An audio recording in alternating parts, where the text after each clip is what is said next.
She and I look exactly alike. Annie Carter pointed toward the framed photograph resting on the grand piano. And for a moment she forgot that she was standing inside the luxurious, suffocating home of one of the most powerful families in Maryland. She had come only to deliver a flower arrangement, collect a signature, and return to the shop before the afternoon traffic became unbearable. She muttered, "Impossible. Excuse me?" Michael Harrington was crossing the living room. He turned sharply and studied the young flower delivery girl with sudden suspicion. "What did you just say?" Annie barely noticed his reaction. Her eyes remained fixed on the photograph, where a young woman stood smiling brightly in the sunlight. "I'm sorry, but that girl, she looks exactly like me." Annie moved one step closer, then caught herself when she realized how intrusive she was being. An awkward laugh escaped her, breaking the strange silence in the room. "I know that sounds ridiculous, maybe even crazy, but look at her face. If I saw that face in the mirror first thing in the morning, I'd think I was looking at myself." Before Michael could respond, hurried footsteps came from the adjoining hallway. Collins, the silver-haired house manager and head of security, approached quickly and positioned himself between Annie and the piano. "Miss Carter, I'm going to have to ask you to step back and keep your distance from the personal items in this room," Collins said, his voice cold and firm. "Your delivery is complete. Mr. Harrington will sign for it, and then I suggest you leave immediately." Annie stared at the older man. Her surprise quickly gave way to wounded pride and irritation. "I haven't touched anything," she replied, her voice cooling. "Your own staff told me to wait right here. I understand the rules of this house, but this is still a private residence, not a place for you to make comments about the family. And I'm still just standing here with a clipboard and a flower shop uniform." Annie shot back, refusing to lower her gaze. "I don't know what you think I'm planning to do in a multi-million-dollar mansion with a flower arrangement, but your paranoia is getting a little excessive." "Collins," Michael said quietly. The older man immediately turned toward him, though the suspicion never left his face. Michael's voice was calm, but the authority behind it changed the atmosphere in the room. "She's here because our family ordered flowers. Step back, Collins." Collins pressed his lips together, gave Annie a displeased glance, then reluctantly moved aside. Even so, his posture made it clear that he was ready to intervene again if necessary. Michael turned back toward Annie, and his chest tightened when he realized his breathing had grown heavier. "The girl in that photograph is my daughter," he said slowly, each word controlled. "Her name is Claire. You are—" "I can't believe it." Annie looked from the billionaire's troubled face to the photograph. The seriousness in his voice softened her irritation, but the uneasy feeling crawling over her skin remained. "Honestly, almost everything, Mr. Harrington." She stepped a little closer, carefully watching both men. First, the eyes. Hers tilt slightly upward at the corners, and even the way she looks straight at the camera. It's the same look I give people when I'm not happy with them. Then there's the shape of her mouth, especially the area above her upper lip and the way her lips come together. Michael slowly moved closer to the piano. He had looked at that picture hundreds of times while she was studying abroad, yet under the living room lights, he was suddenly noticing details he had never truly examined before. Annie pointed toward Claire's right cheek. "And the dimple. I have one in exactly the same place." To prove it, she lifted the corners of her mouth into a faint smile. A small dimple immediately appeared in Annie's right cheek. Michael's fingers tightened around the pen until his knuckles turned white. He froze in shock. Annie saw the change in his face. "You see it now, don't you?" Collins frowned and stepped forward slightly. "Mr. Harrington, physical resemblance between unrelated people isn't unusual. There are millions of— I know how many people there are in the world." Michael cut him off, his voice rougher now, his eyes never leaving Annie's face. "But this doesn't feel like a random similarity." Annie suddenly leaned toward the photograph, studying the area around Claire's hair more carefully. Her expression shifted from curiosity to shock. "Wait," she whispered, one hand freezing in midair. "Is that a birthmark behind her ear?" Michael immediately picked up the frame and tilted it beneath the light. Claire's hair had been blown behind her left ear, revealing a small, pale, crescent-shaped birthmark just beneath the fold of skin. The kind of detail only family members would normally notice. Annie slowly raised her left hand and pushed her thick curls away from her own ear. This is starting to go beyond coincidence," Collins moved forward at once. Miss Carter, step back. I'm warning you. I'm not trying to steal the photograph, Annie snapped, frustration raising her voice. I'm just really surprised by this photo, and this girl, Claire. Michael lifted one hand, stopping Collins. His voice had changed, almost unsteady now. Let here. Collins reluctantly backed away. Annie gathered her curls behind her left ear and turned her head so the light fell directly against the skin. Look. Michael stepped closer until less than 2 feet separated them. There, against Annie's smooth brown skin, was a small crescent-shaped birthmark. The size was almost identical.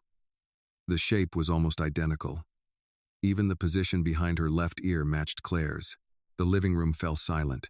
At last, Annie let her hair fall back into place and took a step away, uneasiness visible in every movement. All right, the eyes could be coincidence. The dimple could be some distant genetic thing. Even the shape of the face could happen because the world is a big place. She folded one arm across herself and swallowed. But that birthmark? This isn't funny anymore, Mr. Harrington. Michael carefully returned Claire's photograph to the piano, his movements slow and unsteady, as though he were handling something fragile. Annie, when is your birthday? Annie hesitated. Something about his breathing and the look in his eyes made her own chest tighten. September 17th. The color immediately drained from Michael's face. The pen slipped from his hand, struck the table, and rolled to a stop. Annie frowned as concern began to overtake her irritation. Mr. Harrington, what's wrong? You look like you've just seen a ghost. It took Michael several seconds to find his voice. It's nothing.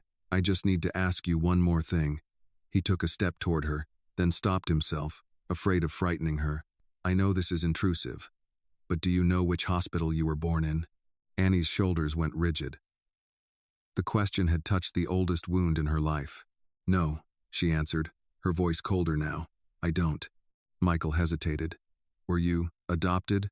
Annie immediately glanced toward the front door. Her defenses rose at once. Yes, she said, bitterness tightening her voice. I was adopted. I was left outside St. Matthew's Church when I was a newborn. But that doesn't mean I have to stand here and explain my entire past and every painful part of my life to a billionaire I've never met just because I happen to look like his daughter. Michael went still. He did not argue. You're right, he said quietly. I'm sorry. I had no right to ask you those things. His apology surprised her. Annie watched him for several seconds, then drew a slow breath and lowered her eyes to the clipboard in her hands. Thank you. I think the flowers have been delivered, and you've already signed for them, so I should go. Have a good evening, Mr. Harrington. She turned and walked quickly toward the front door.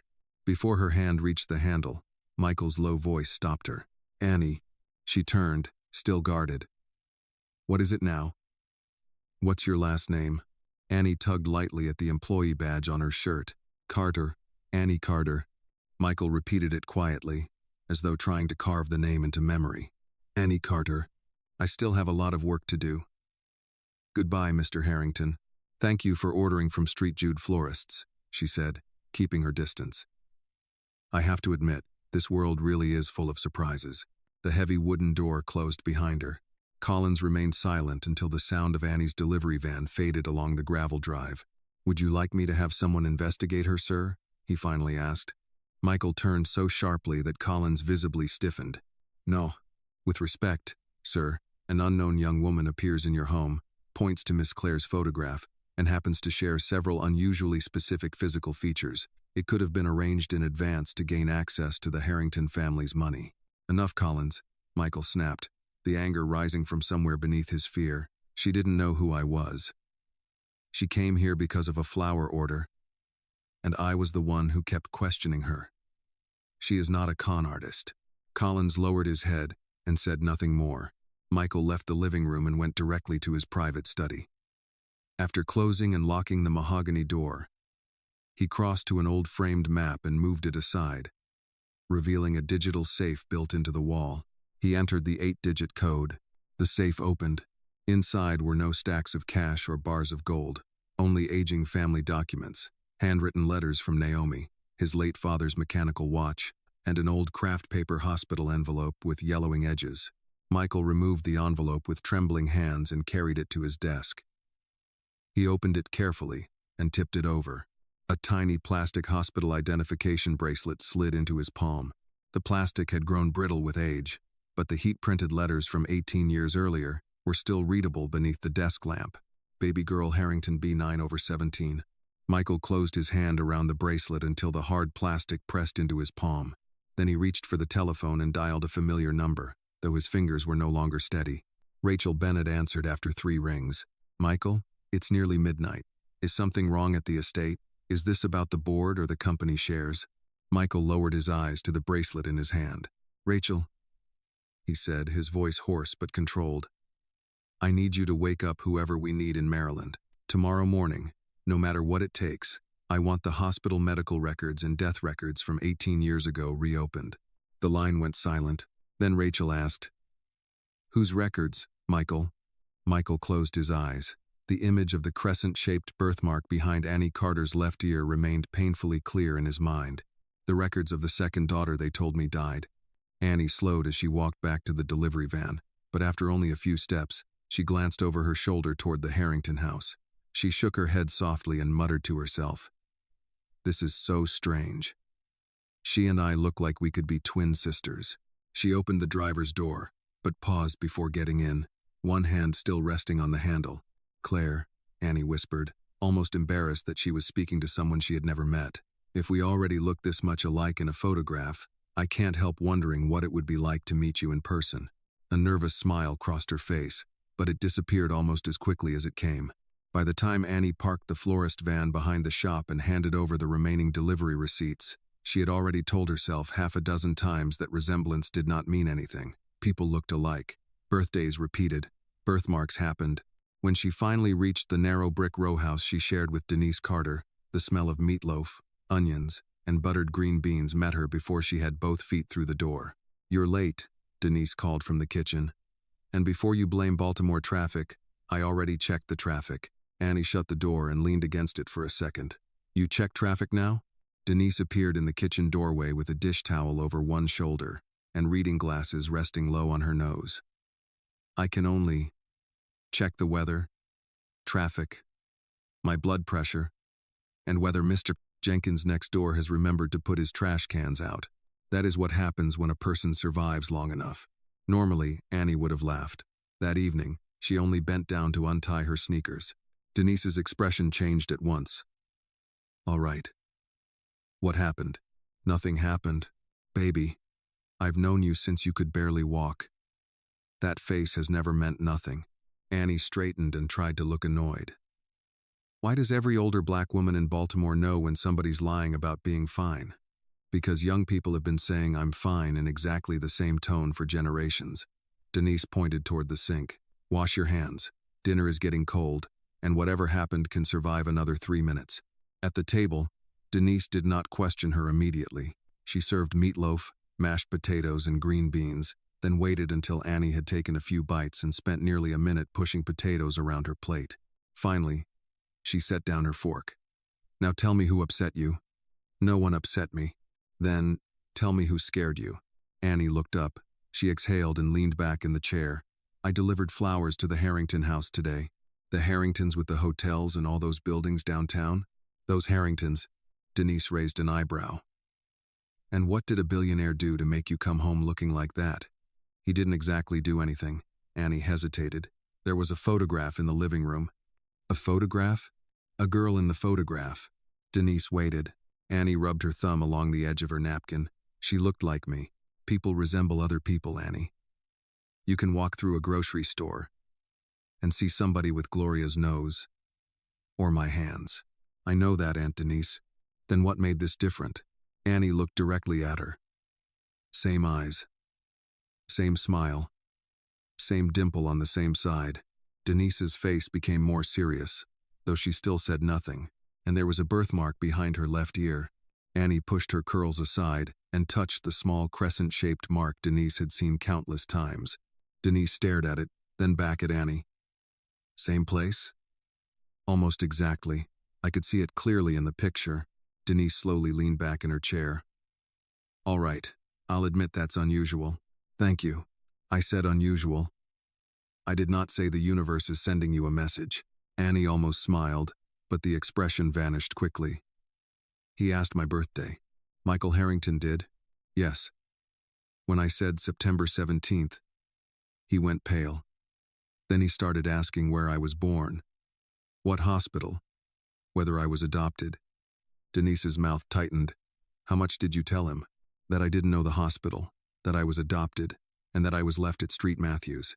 Denise took a slow sip of water before answering. You do not owe strangers your history, just because they have money and questions. I know, I told him that. And what did he say? He apologized. That seemed to surprise Denise. He apologized? Immediately. He actually looked embarrassed. Denise considered that. Well, good. A man being rich doesn't prevent him from learning manners. Annie looked down at her plate, but he didn't act like somebody who was curious. He looked like something I said had scared him. Denise's expression softened. Fear and knowledge are not always the same thing, sweetheart. Sometimes people are frightened because they suddenly realize they don't know nearly as much as they thought they did. The words stayed with Annie.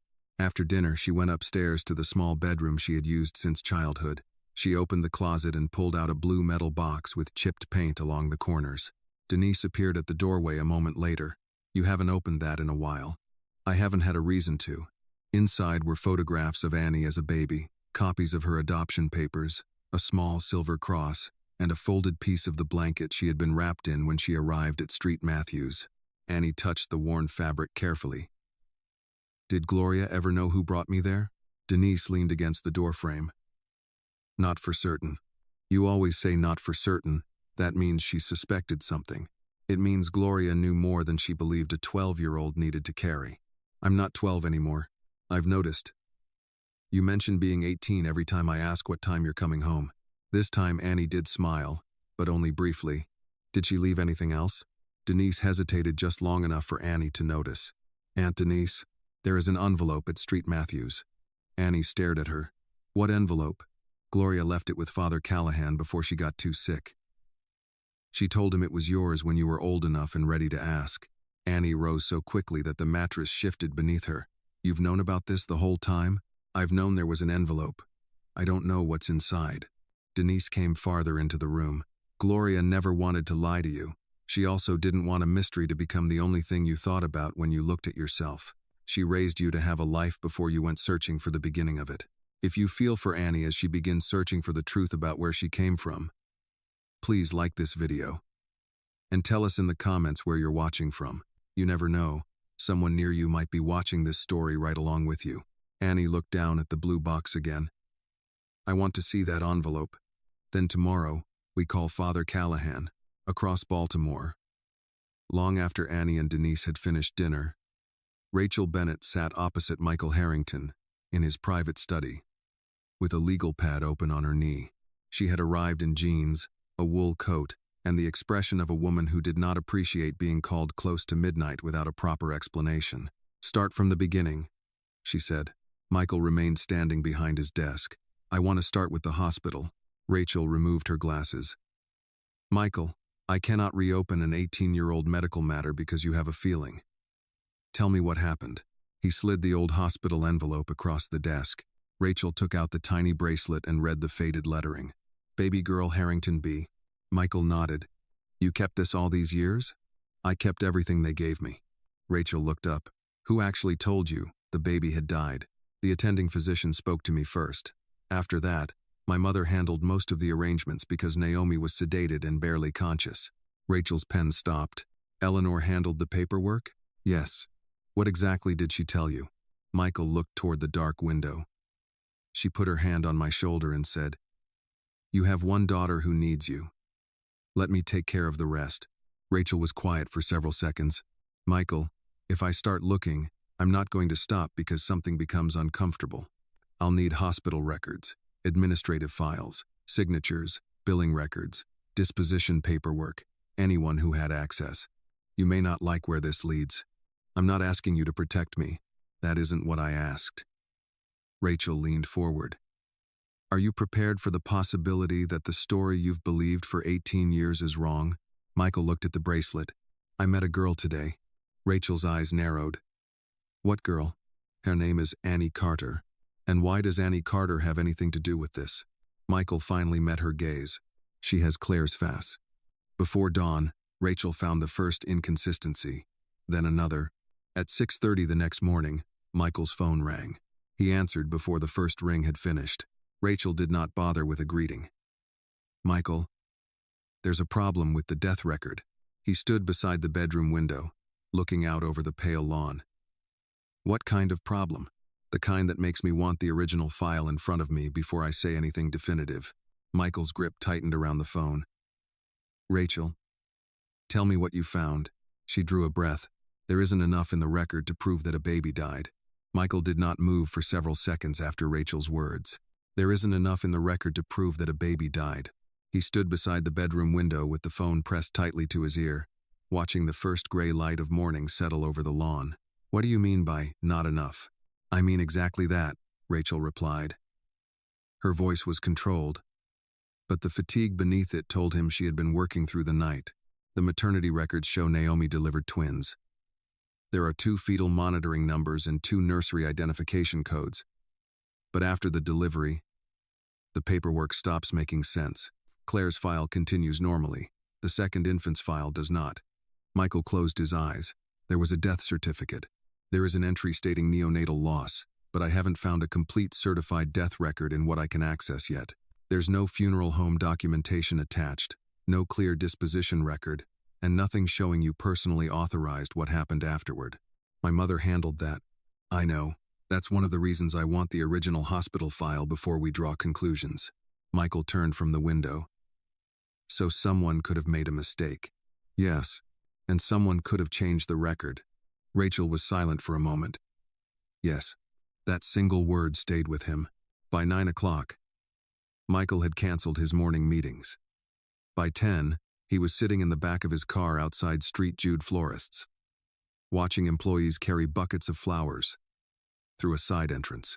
He had told himself he came because Annie deserved to hear from him directly, but even as he stepped onto the sidewalk, he knew that was only part of the truth. He needed to see her again. Inside, the shop smelled of damp stems, roses, and eucalyptus. Annie stood behind a work table trimming leaves from a bouquet while an older woman beside her wrapped another arrangement in brown paper. When Annie looked up and saw Michael, the scissors in her hand stopped moving. "You've got to be kidding me." The woman beside her glanced between them. "You know him?" "Unfortunately, yes." Michael almost smiled, but Annie's expression warned him not to. "I'm sorry to show up at your job," he said. "I wouldn't be here if I didn't think it mattered." Annie set the scissors down. "Yesterday you said I didn't owe you my life story. You don't.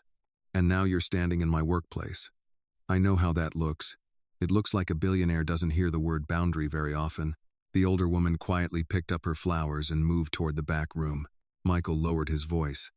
"I asked my attorney to review the hospital records from 18 years ago." Annie's irritation shifted into caution. "Why?" "Because there are problems with them." "What kind of problems?"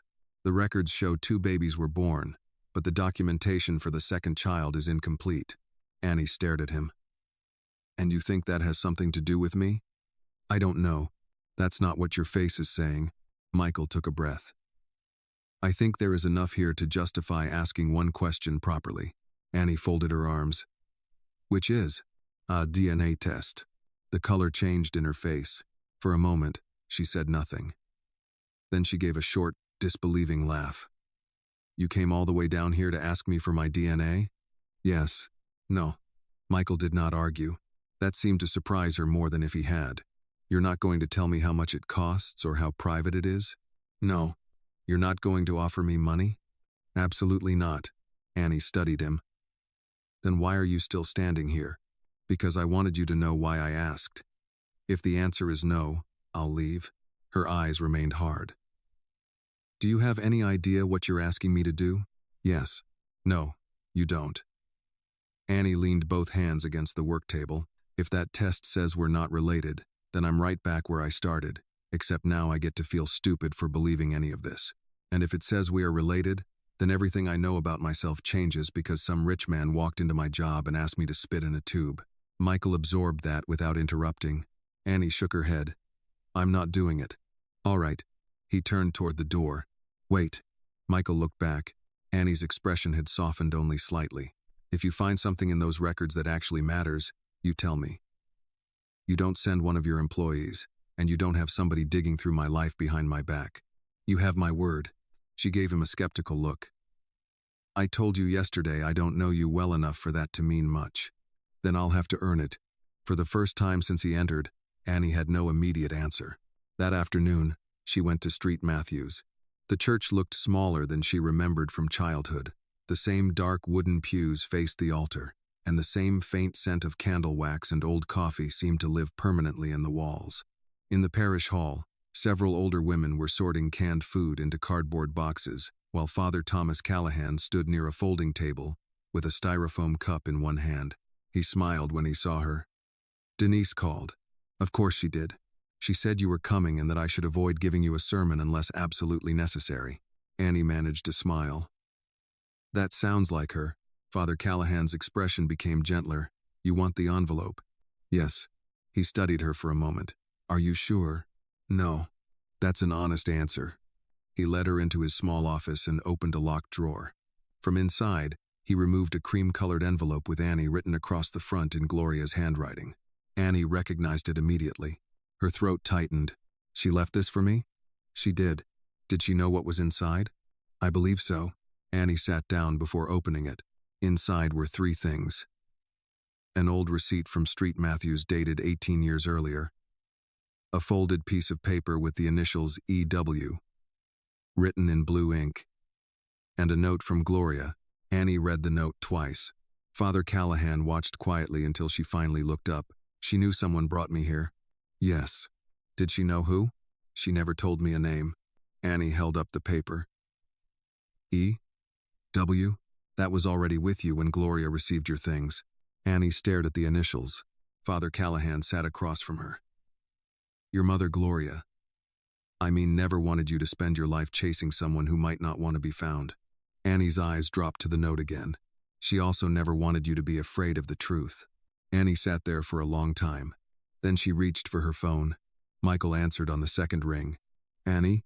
She heard surprise in his voice. I changed my mind. There was a pause. About the test? Yes. Annie looked down at Gloria's handwriting. 1 test.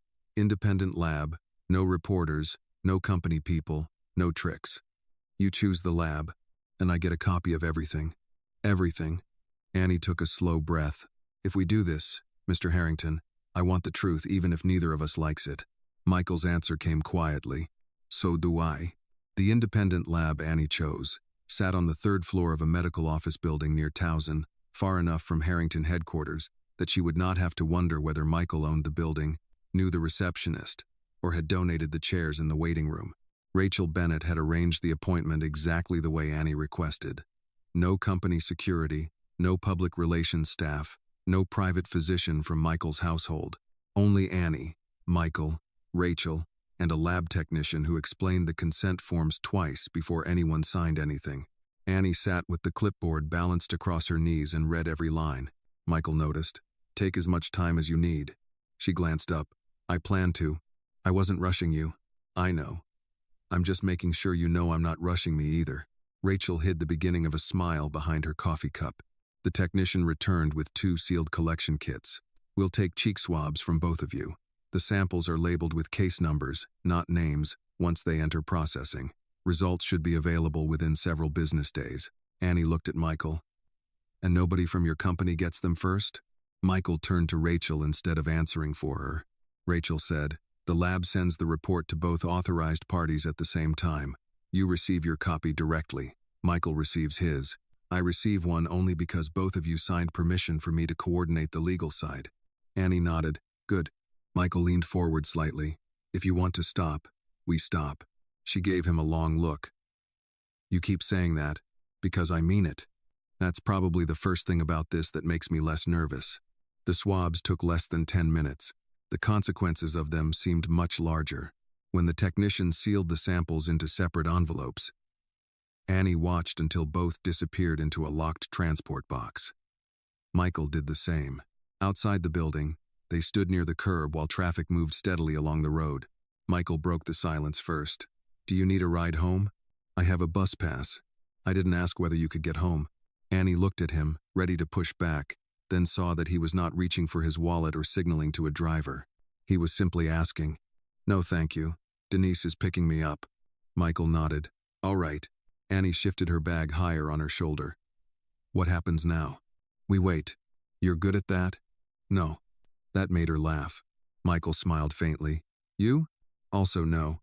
For the next 3 days, both of them tried to pretend their lives had returned to normal. Annie went back to the flower shop. She wrapped roses for an anniversary order, carried sympathy arrangements into funeral homes, delivered sunflowers to a woman recovering from surgery, and spent 20 minutes explaining to a nervous teenage boy why grocery store carnations were not necessarily a terrible choice for homecoming if he bothered to trim the stems and put them in clean water. At home, Denise still expected her to take out the trash, rinse her dishes, and answer questions about community college applications. "You're staring at your phone again," Denise said on the second night. "I'm checking the time. You checked it 30 seconds ago. Maybe time changed." Denise gave her a flat look. "If time changes, I promise CNN will tell us." Annie set the phone face down on the table. "What if it's negative?" Denise continued folding a dish towel. "Then you know." "And what if it isn't?" Denise stopped. "Then you still know." "That's not very comforting. It wasn't meant to be." Truth is useful. Comfort is something else. Across town, Michael was equally unsuccessful at acting normal. During a meeting about a hotel acquisition in Virginia, he realized he had read the same page of a financial packet 3 times. His chief operating officer finally lowered his glasses. "Michael, do you want to postpone this?" "No. You've asked me twice what market we're discussing." Michael closed the folder. "Postpone it." The man stared at him. Michael added, "Please." That produced even more surprise. By the 3rd morning, Michael stopped pretending he could concentrate and worked from home. Rachel arrived shortly before noon carrying a sealed envelope. Michael saw it in her hand before she said anything. He stood. Rachel closed the study door behind her. "Sit down." Michael's eyes remained on the envelope. "Just tell me. I would prefer you read the report yourself." "Rachel." She knew him well enough not to argue further. She placed the envelope on the desk. "The probability of paternity is greater than 99.99%. Michael did not reach for it. Rachel watched the meaning settle into him. "She's yours," she said quietly. His face changed, but not in the way Rachel expected. There was no relief, no smile. Michael lowered himself into the chair as if his knees had stopped supporting him. She was alive. Rachel said nothing. All those years. His eyes moved toward the hospital bracelet lying near the edge of the desk. She was alive. Rachel pulled out the chair across from him. "Michael, there are still questions we have to answer." He looked at her. "I know. We need to confirm the relationship between Annie and Claire.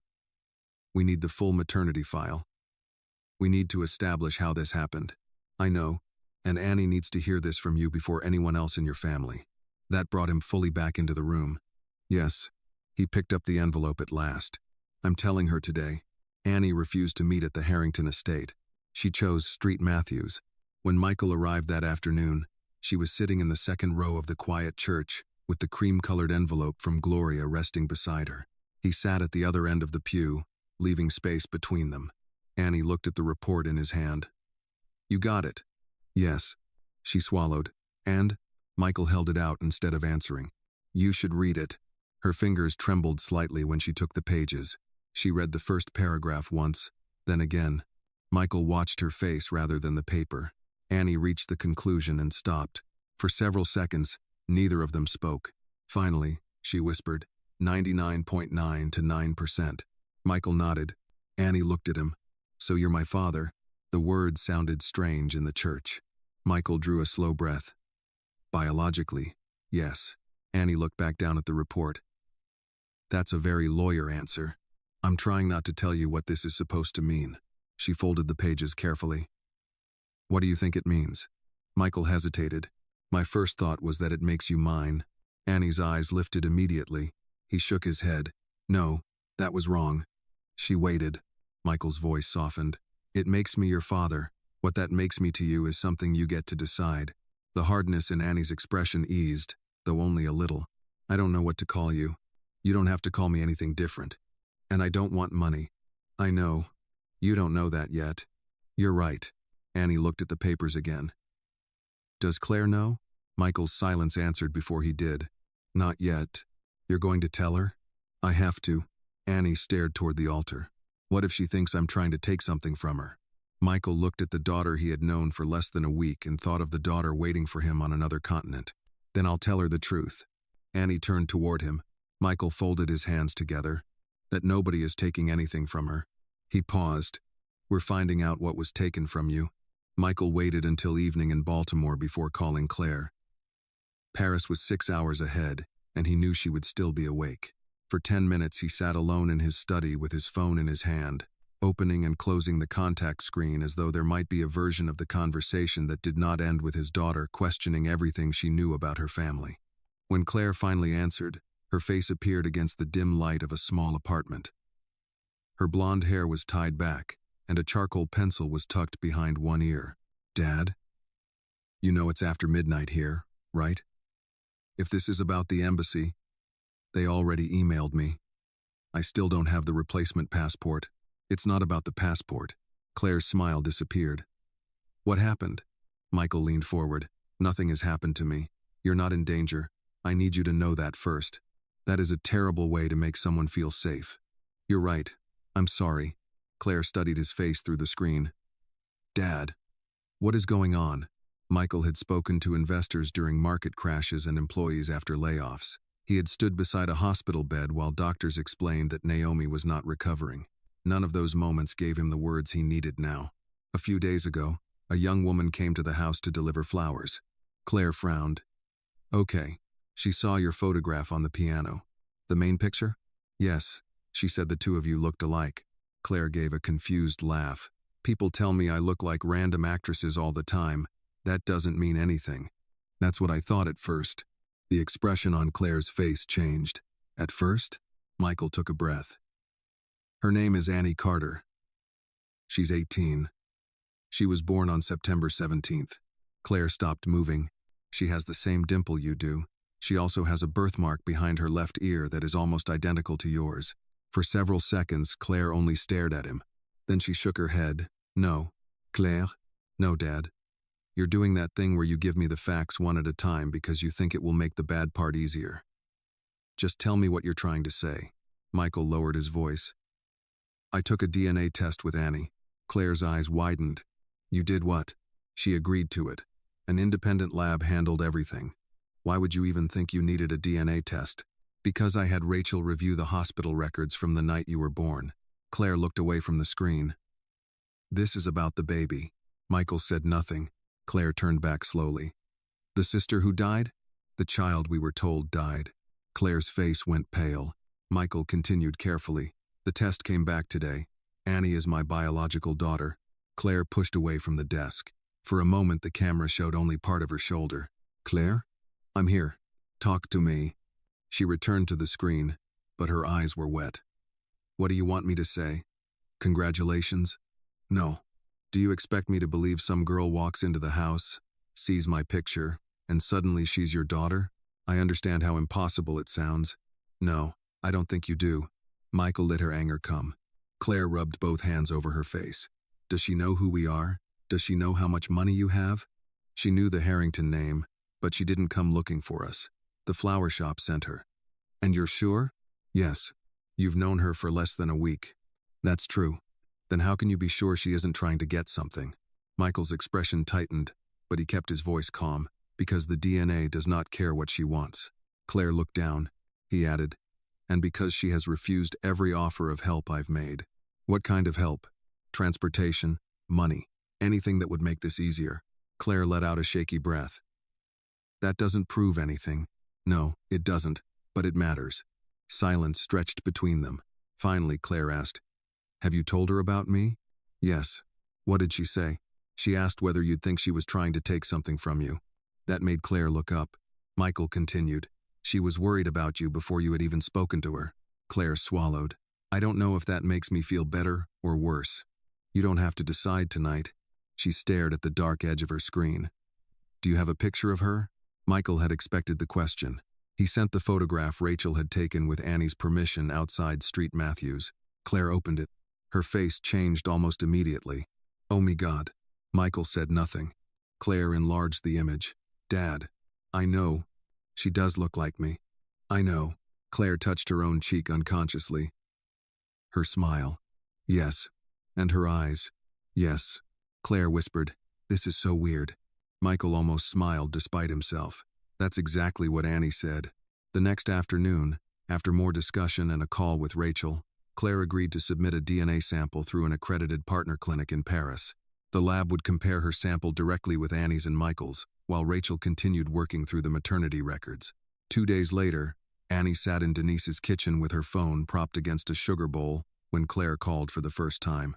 For several seconds, neither girl spoke. Claire finally lifted one hand. "Hi." Annie gave a small wave. "Hi. This is weird." Annie laughed before she could stop herself. "Thank God you said it first." Claire smiled. The matching dimples appeared at the same moment. Both girls noticed. Claire touched her cheek. "Okay. That's unsettling. You should see the ear thing." "I have seen the ear thing. Dad sent me a picture after I asked. Your father has become very interested in ears this week." Claire laughed, and some of the tension loosened. After a pause, she said, "I'm sorry about what happened to you." Annie's expression changed. "We don't actually know what happened yet." "I know, but... and you don't have to apologize for growing up with your dad." Claire looked down. "I did, though." "You didn't. That's not your fault." "I know that logically." "Then start there." Claire looked back at her. "Are you always this blunt?" "Usually." "Good. So am I." The official results arrived the following morning. Rachel met Michael and Annie at Street Matthews. Claire joined by video from Paris. Rachel laid the report on the table. The testing confirms that Annie and Claire are full biological siblings, combined with the maternity records showing a twin pregnancy and delivery on the same date. There is no reasonable doubt that you were born from the same pregnancy. Claire leaned toward her screen. "Do the records say which one of us was born first?" Rachel glanced at the file. "Yes." Annie pointed at the phone. "Do not tell her." Rachel's mouth twitched.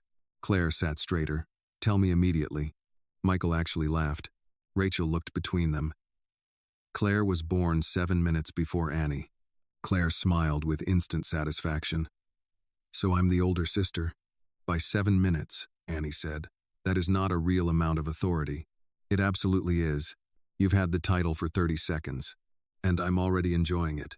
The laughter faded naturally, leaving the harder questions behind. Annie turned toward Michael. "Did you know?" His expression changed. "No." "Did my mother know?" Michael's answer came more slowly. "I don't know." Annie looked down at the reports. "Then that's what I want next." Michael frowned. "What do you mean?" "I don't need another test. I don't need a room in your house or a bank account." She looked directly at him. "I want to know why I was gone for 18 years. I want to know who took me to that church. And I want to know what my mother was told." Michael held her gaze. "You didn't lose your family 18 years ago." His voice caught, and for once he did not try to hide it. "We lost you." The words stayed with Annie long after she left Street Matthews. "We lost you." Michael had said them as though the loss belonged equally to both of them. But Annie was not ready to accept that. He had lost a daughter he believed was dead. She had lost an entire history without ever knowing it existed. Those were not the same wound. The next morning, Annie sat at Denise's kitchen table with Gloria's old envelope open in front of her. The paper marked EW lay beside the DNA report. Denise poured coffee into a chipped mug and looked at the initials. "You've stared at those 2 letters for 20 minutes. I don't think they're going to rearrange themselves into a name." "I know."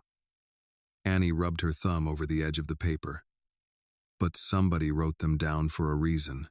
And you think that person brought you to Street Matthews?" "I think they might be the only person left who knows why I ended up there." Her phone buzzed. "Michael Harrington." Denise glanced at the screen.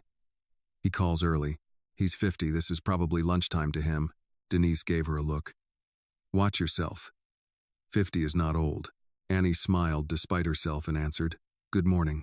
Michael's voice came through carefully, as though he had already learned that charging into conversations with her was a bad idea. "Good morning. Is this a bad time?" "No. What is it?" "Rachel has started looking into the initials from Gloria's envelope. I wanted to tell you before anyone did anything." Annie sat straighter. "Thank you." There was a small pause, and she could almost hear his surprise at getting the answer right. Michael continued. She'll search public employment records, licensing databases, and hospital staffing records. Nothing beyond that unless you agree. That's fine. I also wanted to talk about a few practical things. Annie immediately became suspicious. What practical things? College for one. Denise raised her eyebrows across the table. Michael went on. You mentioned you've been considering community college. If tuition is the reason you haven't enrolled yet, I can take care of it. Annie closed her eyes briefly. Michael. He stopped. You're doing it again. Doing what? Trying to fix 18 years with a check. That isn't what I'm trying to do. It kind of is. His voice softened. Annie, I'm your father. Paying for your education isn't buying you. You met me less than a week ago. That doesn't make the responsibility less real. She looked at the faded blue box on the counter. You can't give an 18-year-old what she needed when she was 6. Michael was quiet for several seconds. When he answered, the certainty had gone from his voice. No, I can't. Annie exhaled, surprised that he had not argued. Michael continued more carefully. Then tell me what I'm allowed to do. I don't know yet. That's fair. And please stop offering me apartments, cars, trust funds, or anything else that sounds like it comes with a financial advisor. I haven't offered you a trust fund. You were thinking about it. He hesitated. Annie laughed. You were. I may have asked Rachel a general question. Of course you did. For once, Michael laughed too. All right, no more financial planning unless you bring it up first.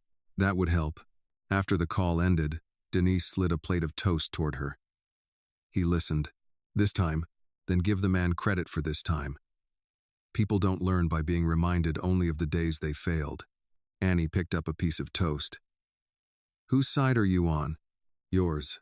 That's why I'm not letting you become unfair just because you have a right to be angry. Later that afternoon, Claire called from Paris. She appeared on Annie's phone, wearing an oversized sweatshirt. Her hair tied up carelessly. I have a serious question, Claire said. Do you want to see something incredibly embarrassing? That depends. Is it embarrassing for you or for me? For me. Then absolutely. Claire turned the phone and walked through the apartment she was renting. Then opened photos stored on her laptop. Dad had the staff send me pictures from home because I told him I wanted to show you my room. Annie stared at the screen.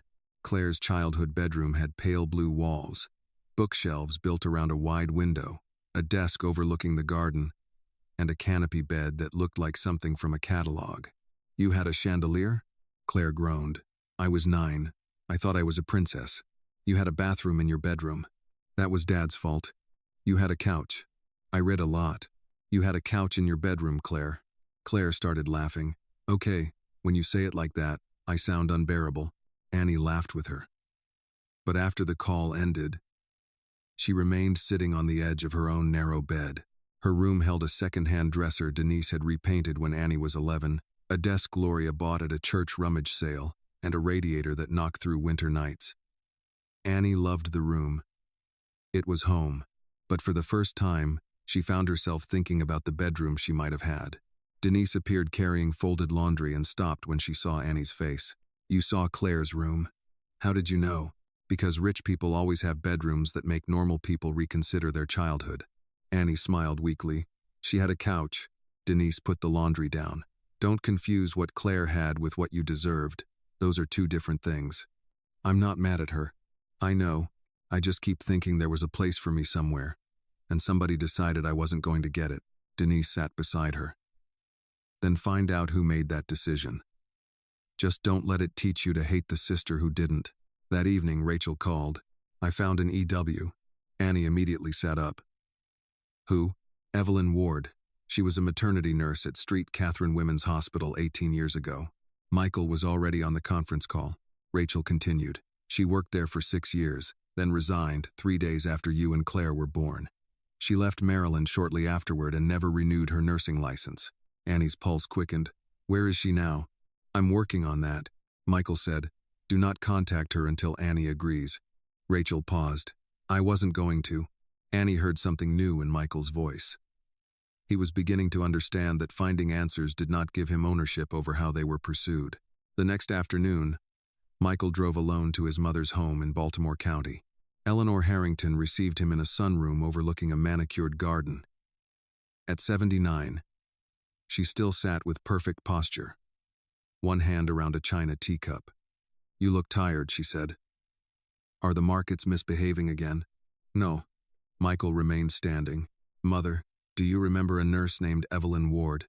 Eleanor's cup stopped halfway to the saucer, only for a second. Then she set it down. "No." "Should I?" "She worked at Street Catherine when Claire was born." Eleanor looked at him for a long moment. "That was 18 years ago, Michael. There were dozens of nurses. So you don't remember her?" I said I don't. Michael nodded, but did not leave. Eleanor's expression cooled. "Whatever you are digging up, I suggest you be careful." "I haven't told you I'm digging up anything." For the first time, Eleanor seemed to realize her mistake. She looked toward the garden, then she said quietly, "Some graves are kinder when left closed." Michael stared at his mother. He had come there wondering whether Evelyn Ward mattered. He left wondering how Eleanor knew there was a grave at all. Rachel found Evelyn Ward the next morning. She called Annie first. "I have an address," she said. "A small town outside Lancaster, Pennsylvania. Evelyn has lived there under her own name for almost 15 years. No nursing license, no criminal record, no indication she's ever tried to contact the Harrington family." Annie stood behind the flower shop with one hand pressed to the brick wall. "So she's real." "She's real. Does she know you found her?" "Not yet." Annie closed her eyes. "Good." Rachel waited a moment. "Michael asked me not to contact her until you decided what you wanted." That surprised Annie more than she expected. "He said that?" "Yes." "Okay." She looked out toward the alley where the florist van was parked. "Then I want to go there. Today? If I wait another night, I'm not going to sleep anyway." Michael agreed to drive, though Annie made it clear she was not getting into a limousine.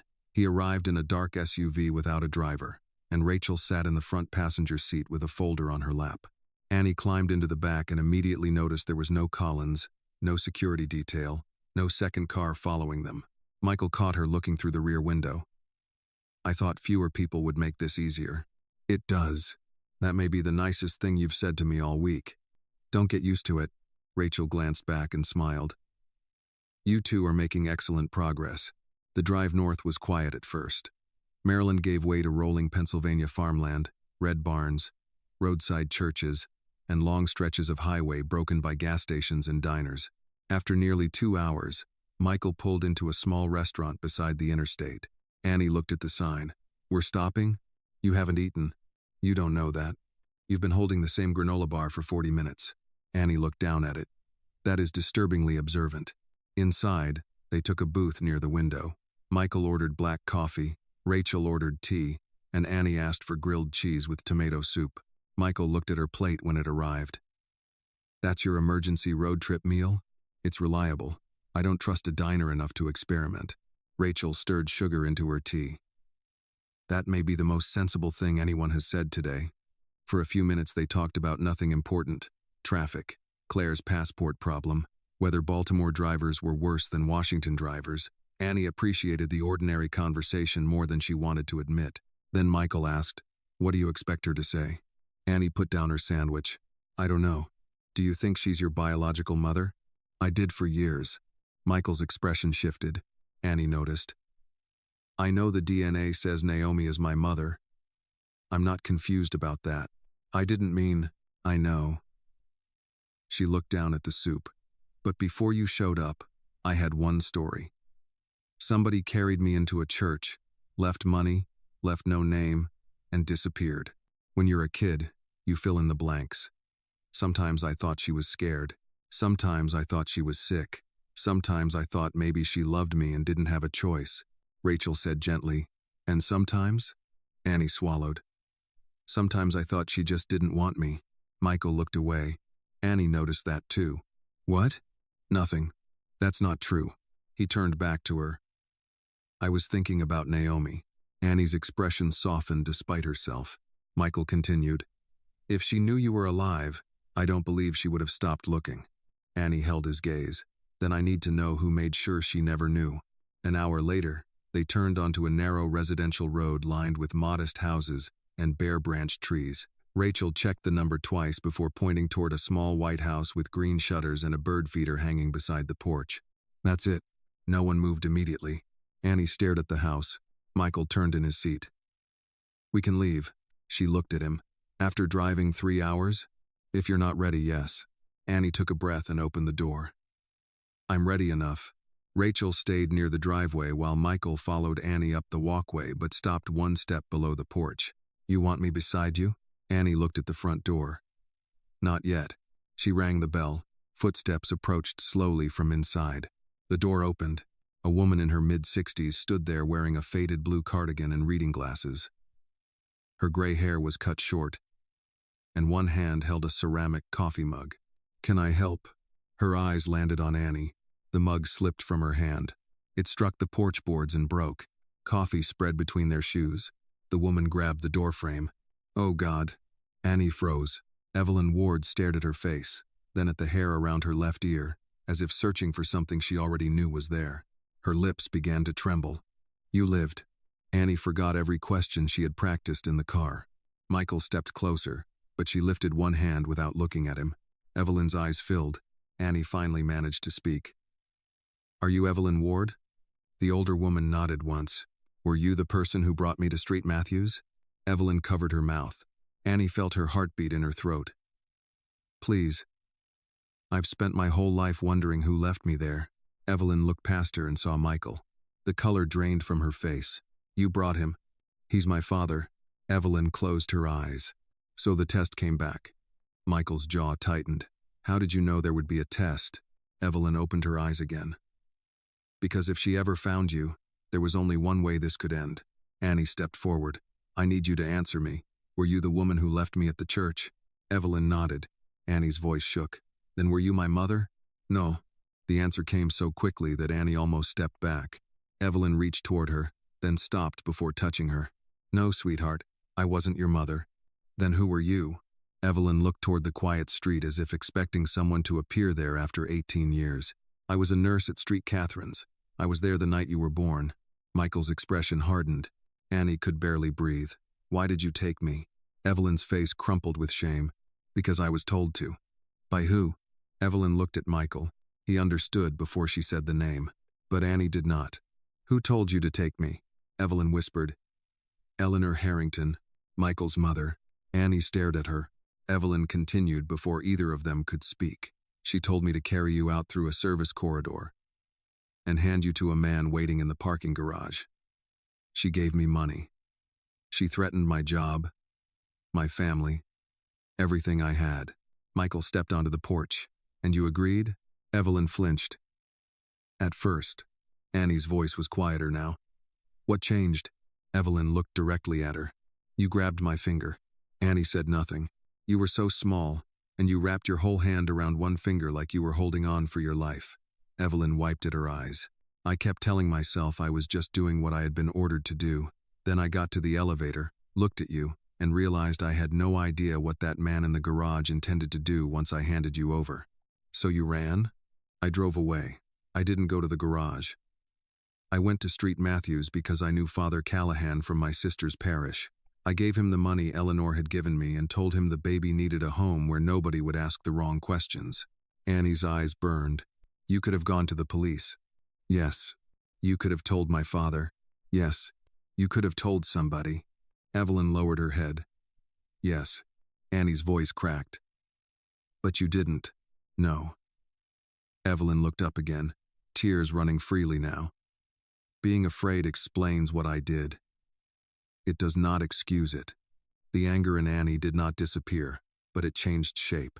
Michael asked, why did my mother want Annie gone? Evelyn looked at him, then at Annie. She seemed suddenly older. I can tell you what happened, she said, but the reason is harder. Annie stepped onto the porch. Then start with the reason. Evelyn looked at the two of them and whispered, because when your grandmother looked at the twins, she decided only one of you looked like a Harrington. Evelyn's words settled over the porch and stayed there. Because when your grandmother looked at the twins, she decided only one of you looked like a Harrington. Annie stared at her. For a few seconds, she did not seem to understand the sentence. Then she did. Her hand moved unconsciously toward her own face. You mean because of my skin? Evelyn looked down. Annie stepped closer. No. Look at me. Evelyn raised her eyes. Was it because I'm black? Michael turned toward the nurse. but Annie lifted one hand before he could speak. I want her to answer me. Evelyn's mouth trembled. Yes. The word landed harder than Annie expected. She had imagined dozens of explanations on the drive north. Money. A hospital mistake. A woman who wanted a baby. A family secret. Nobody knew how to explain. Not this. So Claire looked white enough, Annie said slowly, and I didn't. Evelyn closed her eyes for a moment. That was how Eleanor saw it. How did she say it? Michael stepped forward. Annie, you don't need to hear. Yes, I do. She did not raise her voice, but Michael stopped. Evelyn folded her arms across herself. I don't remember every word. I wish I did. But I remember her standing near the nursery window. She looked at Claire first, then at you. She said one of the babies could grow up carrying the Harrington name without questions. Annie's jaw tightened. And the other? Evelyn swallowed. She said the family could not survive another generation of public scrutiny. Annie gave a short, bitter laugh. Public scrutiny? That's what she called me? No, she never used your name. That hurt more. Annie turned away from the porch and stared toward the street. A school bus passed at the far end of the block. Somewhere nearby, a dog barked behind a fence. Michael looked as though he had aged in the space of a few minutes. My mother saw my daughter as a problem before she was a day old. Evelyn's expression hardened with old shame. She saw appearances as something she could control. Michael looked at her. And you helped her? Yes. Do you understand what that did? Yes. No, I don't think you do. Evelyn took the anger without flinching. Then say it. Michael's voice dropped. My wife buried a child who wasn't dead. Evelyn's face crumpled. Annie turned back sharply. What do you mean buried? Michael froze. Annie stared at him. You told me there was no body. There wasn't. I meant. You mean she grieved me? Michael's shoulders lowered. Yes. Annie's anger shifted toward him. Did she ask questions? He did not answer quickly enough. Michael. Yes. What kind of questions? He looked toward the yard, as if the answer might be easier to say without facing her. Naomi kept saying she heard another baby crying. Annie went very still. Michael continued, his voice quieter now. The doctors told us she had been through a difficult delivery. She was exhausted, medicated, frightened. She asked where the second baby was. She asked why she couldn't see her. And what did you tell her? Michael pressed his lips together. What did you tell her? I told her she needed to rest. Annie stared at him. He did not defend himself. I believed what the doctors said. I believed my mother when she told me everything had been handled. I believed the people around me because I was terrified and because accepting their answers was easier than asking whether they were lying. Annie's eyes filled, but she did not look away. So she knew something was wrong. She felt something was wrong. And you didn't believe her? Michael's face tightened. No. The answer was barely audible. Annie folded her arms across her chest. You were her husband. I know. She was asking where her baby was. I know. You had all that money, all those people, all those connections, and you still didn't ask one more question? Michael took the blow. You're right. Annie laughed once, but there was no humor in it. You keep saying that. Because you keep being right. That stopped her. Michael took a slow breath. I can tell you I was grieving. I can tell you Naomi was sick. I can tell you my mother handled the hospital and I trusted her. All of that is true. None of it changes the fact that I should have asked more.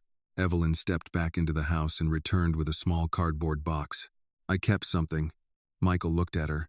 Evelyn opened the box and removed a folded photocopy protected inside a plastic sleeve. This is part of the nursery log. I made a copy before I left. Rachel, who had remained quiet near the driveway, came closer.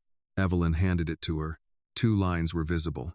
Baby girl A, baby girl B. Same mother, same date, 2 separate identification numbers. Annie stared at the page. That's me? Rachel nodded. If the record is authentic, yes. I was there. No one answered because there was nothing to say. Annie's voice weakened. I was actually there. Michael reached into the inside pocket of his coat. He had brought the hospital bracelet with him without knowing whether he would ever show it to her. He held it out. Annie looked at the faded plastic. Baby girl Harrington B. For a moment, she did not take it. What is that? The only thing I had that belonged to the second baby. Her eyes lifted to his. You kept it? For 18 years. Why? Michael looked at the bracelet in his palm. Because throwing it away felt like admitting she had never been here. Annie's face changed. Slowly. She took it. The bracelet looked impossibly small in her hand. She ran her thumb across the faded letters. I spent my whole life thinking somebody left me because they didn't want me. Michael's eyes burned. Annie swallowed hard. But my mother thought I was dead. Yes. And she died thinking that? Michael could not answer. He did not have to. Annie lowered her head. For the first time since arriving in Pennsylvania, the anger left her face, and grief took its place. She didn't leave me. Michael stepped closer but stopped before touching her. No. Annie closed her fingers around the bracelet. She never left me. No, he said again, his voice breaking this time. She didn't. Behind them, Evelyn quietly began to cry. Annie did not. Not yet. She stood on that small Pennsylvania porch holding the first physical proof that she had existed before anyone decided she should disappear. And for the first time in 18 years, the question that had followed her since childhood changed. It was no longer why her mother had abandoned her. It was who had stolen the chance for her mother to bring her home. By the time Annie returned to Baltimore, the hospital bracelet was still in her coat pocket. She had checked for it twice during the drive home, pressing her fingers against the small piece of plastic as if it might disappear if she stopped paying attention. Michael had offered to keep it somewhere safe, but Annie had shaken her head before he finished the sentence. It was mine before anybody decided it wasn't, she had said. I think I should be the one holding it now. He had not argued. That evening, Claire called from Paris. Annie almost let the call go unanswered. She had spent the last several hours trying to decide how to explain something she was still struggling to understand herself, and the thought of watching Claire's face change while she spoke made her stomach tighten. Denise, seated across the living room with a crossword puzzle, glanced over her glasses. You planning to stare at that phone until it gives up? I don't know what to say to her. You could try the truth. It's worked pretty well so far. Annie gave her a tired look. That's easy for you to say. No, baby. Truth is rarely easy. That's why people spend so much time decorating lies. The phone buzzed again. Annie answered. Claire appeared on the screen wearing a dark sweater, her hair pulled into a loose knot. The moment she saw Annie's face, her expression changed. You found her, didn't you? Annie sat down on the edge of the couch. Evelyn Ward? Yeah. Claire leaned closer. Was she the nurse? Yes. And she took you to the church? Yes. Claire waited, but Annie did not continue. Annie, you're scaring me. Annie looked down at her hands. She was told to take me out of the hospital. Claire's face went still. By who? Annie finally looked at her. Your grandmother. For several seconds, Claire did not speak. Then she frowned. Grandmother Eleanor? Yeah. That doesn't make sense. I know. Why would she? Claire stopped. Annie could see the question forming before Claire wanted to say it. She chose you, Annie said quietly. Claire's mouth parted. Evelyn said Eleanor looked at both of us and decided only one baby could carry the Harrington name without questions. Claire's eyes filled with confusion. What does that mean? Annie did not soften it. It means you were light enough for her, and I wasn't. Claire leaned back from the screen as if the words had physically pushed her. No. I asked Evelyn directly. No, I mean, Claire pressed one hand to her forehead. I believe you. I just don't want to believe that about her. Annie understood that more than she expected. She's your grandmother. She came to every birthday dinner. She sent me books every Christmas. She taught me how to play chess. Annie's voice remained quiet. And she had me taken out of a hospital. Claire covered her mouth. Neither of them spoke for a while. Finally, Claire whispered, I'm sorry. Annie's eyes narrowed slightly. For what? For growing up there. For having Dad. For having all of it while you... Stop. Claire looked at her. You didn't take me. I know, but I got the life that... You didn't steal my life, Claire. The words came firmer than Annie intended, but she meant them. Claire looked down. Annie continued. Whatever she did, that was her decision. Not yours. I'm angry, but I'm not going to make you carry something you didn't do. Claire wiped quickly beneath one eye. That sounds very mature. I'm having a terrible week. Don't ruin it by complimenting me. Claire laughed through her tears. The same dimple appeared. Annie saw it and pointed at the screen. There, that stupid dimple again. Claire touched her cheek. I'm starting to resent it. Wait until people start comparing our ears. That's worse. The tension loosened. Claire shifted on her bed. Can I ask you something that has nothing to do with grandmother, hospitals, or DNA? Please. Do you hate mayonnaise? Annie stared at her. That is an incredibly random question. Answer it. Yes, it's disgusting. Claire sat up straighter. I knew it. You knew what? I have hated mayonnaise my entire life. Dad says I act like it personally insulted me. Annie laughed. Okay, that proves more than the DNA test. Claire grinned. What about mornings? Don't speak to me before 8. Claire pointed at the screen. Same. Music? Old moto. When I'm stressed. Annie paused. So do I. Claire's smile faded slightly. Dad said Mom loved it. Annie looked away for a moment. Maybe that one isn't genetics. Maybe not. That's okay. They stayed on the call for nearly an hour, talking about small things because the larger ones were still too heavy. Claire complained about losing her passport. Annie told her about a customer who had ordered apology flowers and then called the shop to ask whether, I'm sorry, could be removed from the card because he no longer felt that sorry. By the time they hung up, Annie no longer felt as though Claire was the girl in the photograph. She was beginning to feel like a person. 2 evenings later, Michael came to Denise's house for dinner. He arrived carrying a bottle of wine and a bakery box. Denise opened the door and looked at both. Mr. Harrington, if that cake cost more than my electric bill, you're taking it home. Michael glanced at the box. I honestly don't know what it cost. That answer did not help you. Annie laughed from the hallway. Michael stepped inside. Michael is fine. Denise shut the door behind him. We'll see. Dinner was baked chicken, macaroni and cheese, collard greens, cornbread, and sweet tea. Michael had eaten in rooms where each plate cost more than Denise's weekly grocery budget. But he could not remember the last meal where someone told him to pass the butter before discussing anything serious. Halfway through dinner, his eyes settled on a framed photograph on the sideboard. A black woman in her late 40s stood beside a much younger Annie, both wearing matching church aprons and laughing at something outside the frame. That's Gloria? He asked. Annie nodded. My mom. Michael looked at the photograph for a long moment. She raised you. She did. He turned to Denise. I owe her more than I can ever repay. Denise rested her fork against her plate. No, you don't.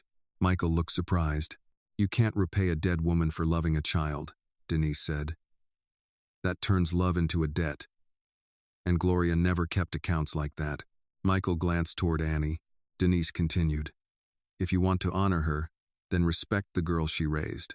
Don't rush her because you feel guilty. Don't throw money at every problem because that's the tool you know best. And don't expect 18 missing years to behave like 18 missing days. Michael absorbed every word. I'm trying. I can see that. Annie looked between them. This is uncomfortable. Denise ignored her. Then she looked directly at Michael. A child should never have to pay for an adult's pride. Michael's expression changed. Denise did not need to say Eleanor's name. He understood. Later, when Michael left, Annie stood on the porch with him for a moment. She likes you, Annie said. Michael looked back toward the house. That was her liking me? You should see her when she doesn't. For the first time in days, Michael laughed without forcing it. Annie smiled too. Neither of them noticed the dark sedan parked halfway down the block. Inside, a man lowered his phone after taking one final photograph of Michael Harrington standing beside Annie Carter's front porch. The photograph taken outside Denise's house reached Eleanor Harrington before breakfast. By 9 o'clock, Rachel Bennett was sitting in Michael's office with a manila folder open across her knees and a look on her face that told him the morning had already become unpleasant. What happened? Michael asked. Rachel slid a document across the desk. Your mother's attorney contacted me at 7:15. Michael did not touch the paper. About Annie? About making Annie disappear quietly. His expression hardened. Rachel turned the document so he could read the first page. $5 million. In exchange, Annie signs a non-disclosure agreement, waives any future claim against the Harrington estate, agrees not to discuss Street, Catherine's, Eleanor, Evelyn Ward, or the circumstances surrounding her birth, and confirms that any future contact with you will remain private. Michael stared at the number. She thinks she can buy 18 years. Rachel closed the folder. She thinks money has solved every difficult problem in this family for so long that she no longer recognizes when it's the wrong tool. Did you reject it? I told her attorney I would present it to Annie because this is Annie's decision, not yours. Michael looked at her. Rachel's voice sharpened slightly. Do not start. I wasn't going to. You were about to say she shouldn't have to see it. Michael leaned back. I was going to say exactly that. That's the same mistake in nicer clothes. Eleanor made choices for Annie before she could speak. You don't repair that by making different choices for her now. Michael exhaled. Call Annie. She's already on her way. Annie arrived 40 minutes later in jeans, a dark sweater, and the expression of someone who had been told only that there was something she needed to read. Denise came with her but remained in the reception area after Annie asked to go in alone. Michael stood when she entered. Annie noticed the folder immediately. That looks expensive. Rachel almost smiled. The folder, or what's inside? Both. She sat across from Michael and accepted the document from Rachel. At first, she skimmed. Then she slowed down. Michael watched her face change. What does waiver of inheritance rights mean? Annie asked. Rachel answered carefully. It means you would give up any legal argument that you are entitled to part of the Harrington estate now or in the future. Annie turned another page. And the $5 million is supposed to be in exchange for all of this? Yes. From Eleanor? Through her attorney. Annie kept reading until she reached the signature page. Then she set the document flat on the desk. Is this supposed to be what 18 years costs? No one answered. She looked at Michael. Did you know she was going to do this? No. Would you have let her? No. Annie studied him for a moment, then looked at Rachel. If I sign this, I can't talk about my mother? You could talk about Naomi generally. You could not publicly discuss the circumstances surrounding your birth or the hospital records. My mother died believing I was dead, and this says I'm not allowed to tell people why. Rachel nodded. That is what the agreement is designed to do. Annie pushed the papers back. Then tell her no. Michael's eyes shifted to her. Annie, you don't have to decide in 30 seconds. I already did. $5 million is a lot of money. She looked at him sharply. You think I don't know that? I think you deserve time to consider what it could mean for your future. My future is exactly why I'm saying no. Annie tapped the document with one finger. If I take this, every time I pay tuition, buy a house, help Denise, or do anything with that money, I'd know where it came from. She'd still be deciding what my silence is worth. Rachel said nothing. Annie looked back at Michael. Gloria raised me to understand the difference between help and a price tag. Michael nodded slowly. Annie stood. Tell her I already had a mother who taught me not to sell myself. That afternoon, Michael drove to Eleanor's house without calling first. She received him in the sunroom as if nothing had happened. A silver tea service sat between them, and a folded newspaper rested beside her chair. You look angry, Eleanor said. Sit down before you say something dramatic. Michael remained standing. You offered my daughter $5 million to keep quiet. Eleanor lifted her cup. I offered a young woman financial security. You offered her money to erase herself. That is an emotional interpretation. It's the only honest one. Eleanor set the cup down. Michael, you are 50 years old. I had hoped by now you understood that families like ours survive because someone is willing to make unpleasant decisions. He stared at her. Did you take Annie from the hospital? Eleanor did not answer immediately. Michael stepped closer. I'm not asking what you thought you were protecting. I'm asking whether you ordered Evelyn Ward to remove my daughter. Eleanor's face barely changed. Yes. The simplicity of the answer hit harder than denial would have. Michael's voice dropped. Why? You already know why. I want to hear you say it. Eleanor looked toward the garden. Naomi was already difficult for the family to absorb. Michael's jaw tightened. Difficult? She brought attention, questions, commentary. Your marriage was discussed in rooms you never had to enter because I handled them for you. She was my wife, and I accepted that. No, you tolerated it. Eleanor finally looked at him. I protected you from people less tolerant than I was. Michael gave a short, disbelieving laugh. You stole my child and you still think you were the tolerant one. You were young. Harrington Hotels was expanding. Your father was gone. The board was unstable. Claire could move through that world without every room turning her into a statement. Michael's face went still. And Annie couldn't? Eleanor said nothing. Because she's black? His mother folded her hands in her lap. because the world would see her before it saw our name. Michael stepped back as if he needed distance to understand what he was hearing. No, Mother. You saw her color before you saw your granddaughter. For the first time, Eleanor's calm slipped. You think this is only about color because that makes your outrage simple. It was about survival. Investors, press, social circles, the foundation, the family reputation. She was a newborn, and newborns grow up. Michael stared at her. Eleanor continued, quieter now. You think you can expose this without consequence? The board will panic. The foundation will be investigated. Claire will lose every private part of her life.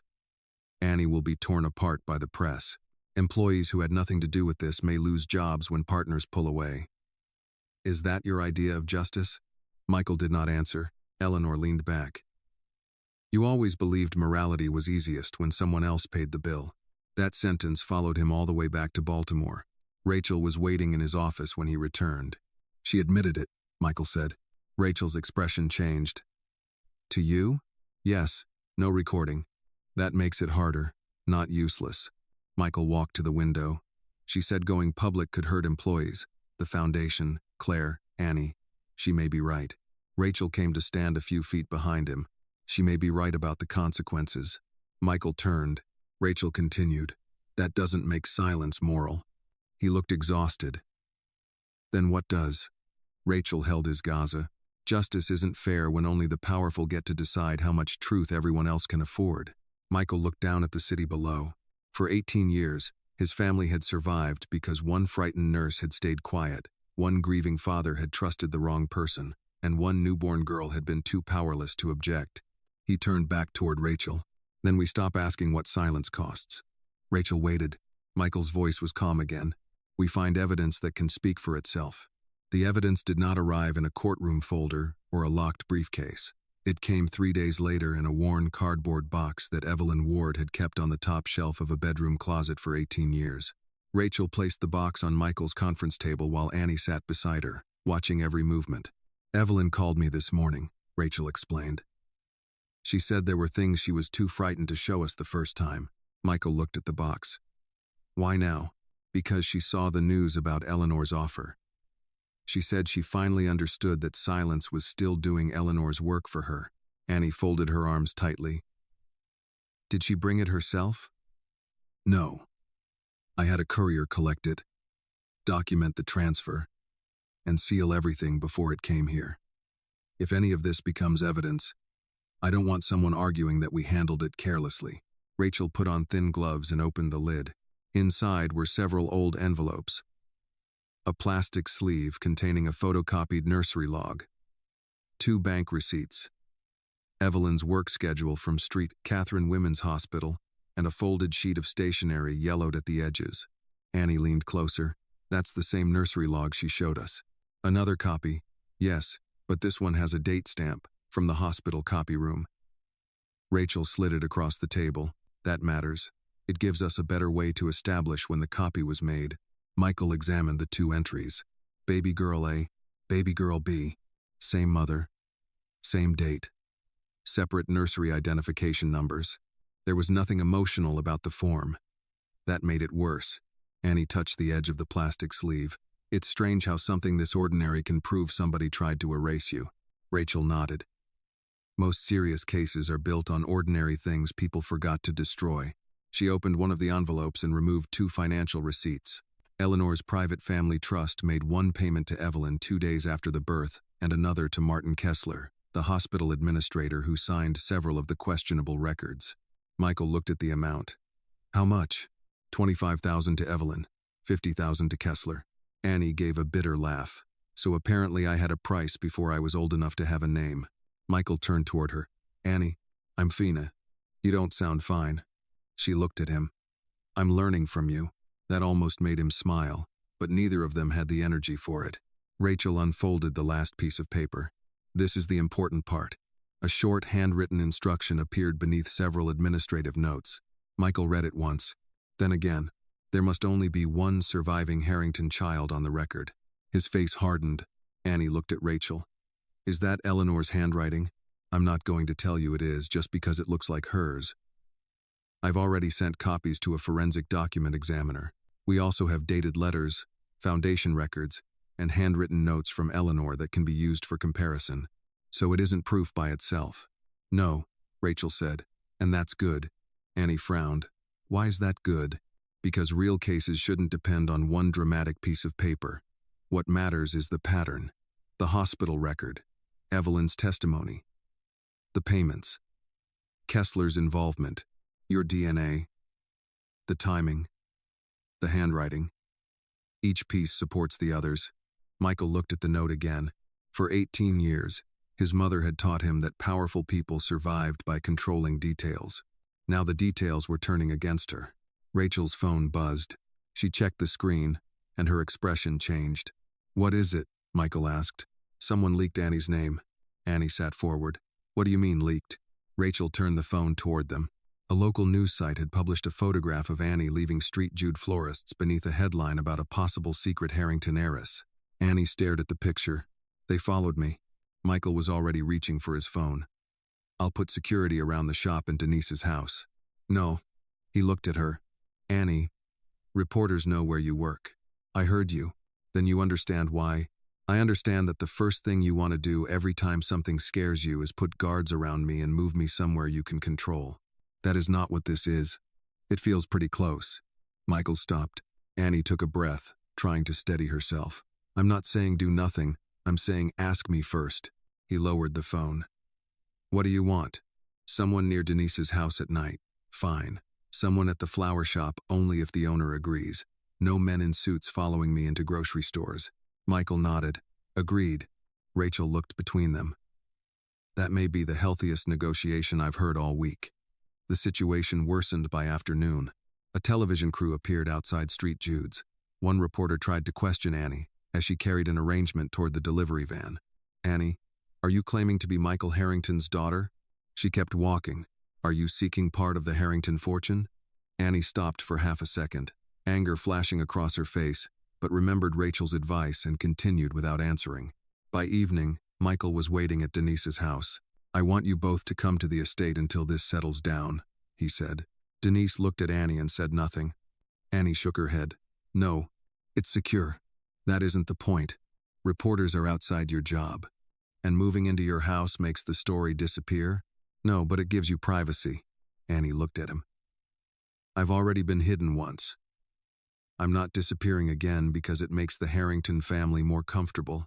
Michael's jaw tightened, then relaxed. All right. New argument.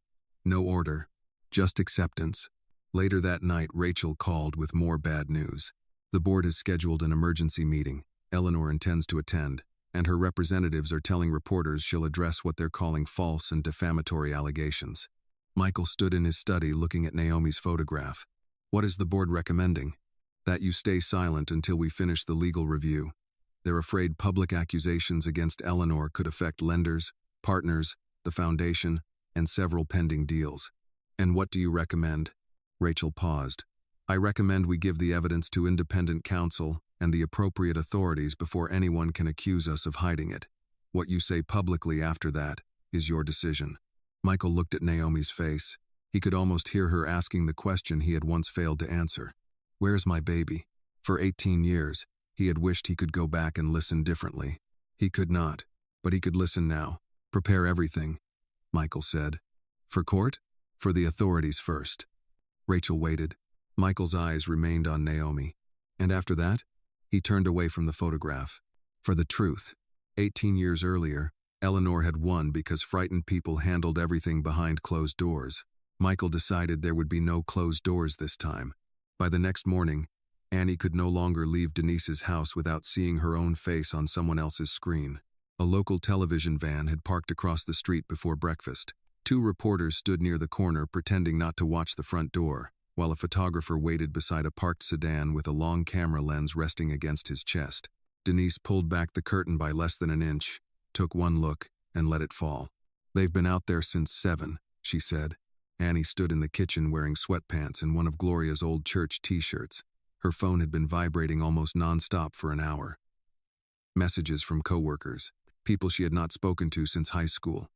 Unknown numbers. Links she had stopped opening after the third headline called her a secret heiress. They make it sound like I walked into Michael's house carrying a DNA test in one hand and a calculator in the other. Denise placed a plate of scrambled eggs in front of her. Eat. I'm not hungry. You don't have to be hungry. You have to be 18 and running on more than coffee. Annie sat down because arguing with Denise required more energy than she had. Her phone buzzed again. Denise looked at it. Turn that thing over. Annie did. A few minutes later, someone knocked on the front door. Both women froze. Then a man's voice came through from outside. Miss Carter? Annie, are you inside? We'd just like to ask whether you're seeking a share of the Harrington fortune. Annie's fork stopped halfway to her mouth.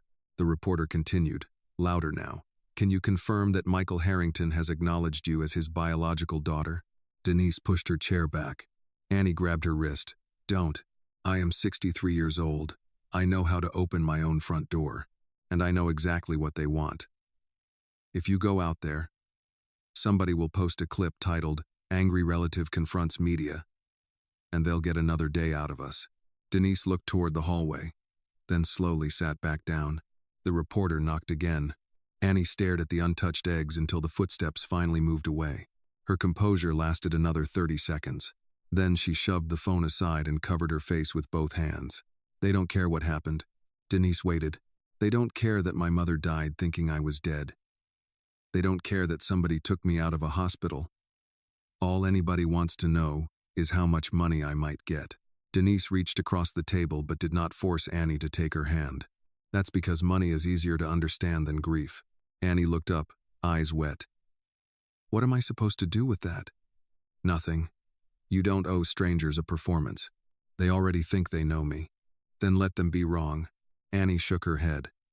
That's easy to say when your face isn't on television. Denise nodded. It is easier for me to say. That doesn't make it less true. Annie leaned back and wiped beneath her eyes. Denise continued. You are never going to explain yourself well enough to satisfy people who decided what they believe before you opened your mouth. So stop trying to live in a way that makes strangers comfortable. Annie glanced toward the window. I'm tired of people deciding what my story is. Then when you're ready, tell it yourself. Across downtown Baltimore, Michael was hearing a different version of the same problem. The emergency meeting had started at 8:30. By 9:15, 6 board members had warned him against making any public statement about Eleanor until outside counsel finished its review. One director, a retired banking executive named Paul Mercer, removed his glasses and rubbed his forehead. Michael, nobody in this room is asking you to abandon your daughter. It sounds remarkably close. We are asking you not to make an allegation against your own mother in front of television cameras, while the company has active financing agreements in 3 states. Another director added, if lenders believe family litigation could affect governance, they may freeze negotiations. The foundation could lose donors. Employees who know nothing about this may pay the price for decisions made 18 years ago. Michael sat at the head of the table with Rachel beside him. I understand the risk. Paul looked relieved for half a second. Michael continued, that doesn't mean silence is the solution. Rachel opened a folder. The evidence has already been transferred to independent outside counsel. Copies of the relevant hospital records, financial transfers, Evelyn Ward's statement, and the document examination request are being preserved separately from Harrington corporate systems. Paul looked at her. And the authorities? They will receive the package today. The room shifted. Michael folded his hands. I will not use company resources to suppress this. I will not ask employees to defend my family. And I will not allow corporate communications to attack Annie. One board member frowned. Then what exactly are you planning to say? Michael looked toward the windows overlooking the inner harbor. I haven't decided. That answer was true, not because he did not know what he wanted, because the decision was no longer his alone. That afternoon, Claire called from Paris while Annie was sitting on the back steps of Denise's house, trying to get 10 minutes away from the reporters. Claire's face appeared on the screen, tired but relieved. I got the emergency travel document. Annie sat straighter. Seriously? Temporary passport. I can fly as soon as I get a seat. That's good. Claire studied her. You don't sound good. I've had better mornings. I saw the headlines. Don't read the comments. I already did. Annie groaned. Why would you do that? I'm 18 and make terrible choices under stress. That part of the DNA is definitely shared. Claire smiled, then became serious again. I should be there. You will be. I mean now. Annie looked out toward the alley. I'm scared too, Claire. Claire's expression softened. You are? Of course I am. You don't sound scared when you talk to reporters. That's because I don't talk to reporters. Claire laughed quietly. Annie continued. I'm terrified. I'm just more tired of hiding than I am scared. Later that evening, Michael came to Denise's house through the back entrance to avoid the cameras. Annie met him in the kitchen. I need to ask you something before tomorrow, he said. She immediately looked wary. What happens tomorrow? The Harrington Foundation has its annual press event. My mother intends to appear and deny everything. Annie's jaw tightened.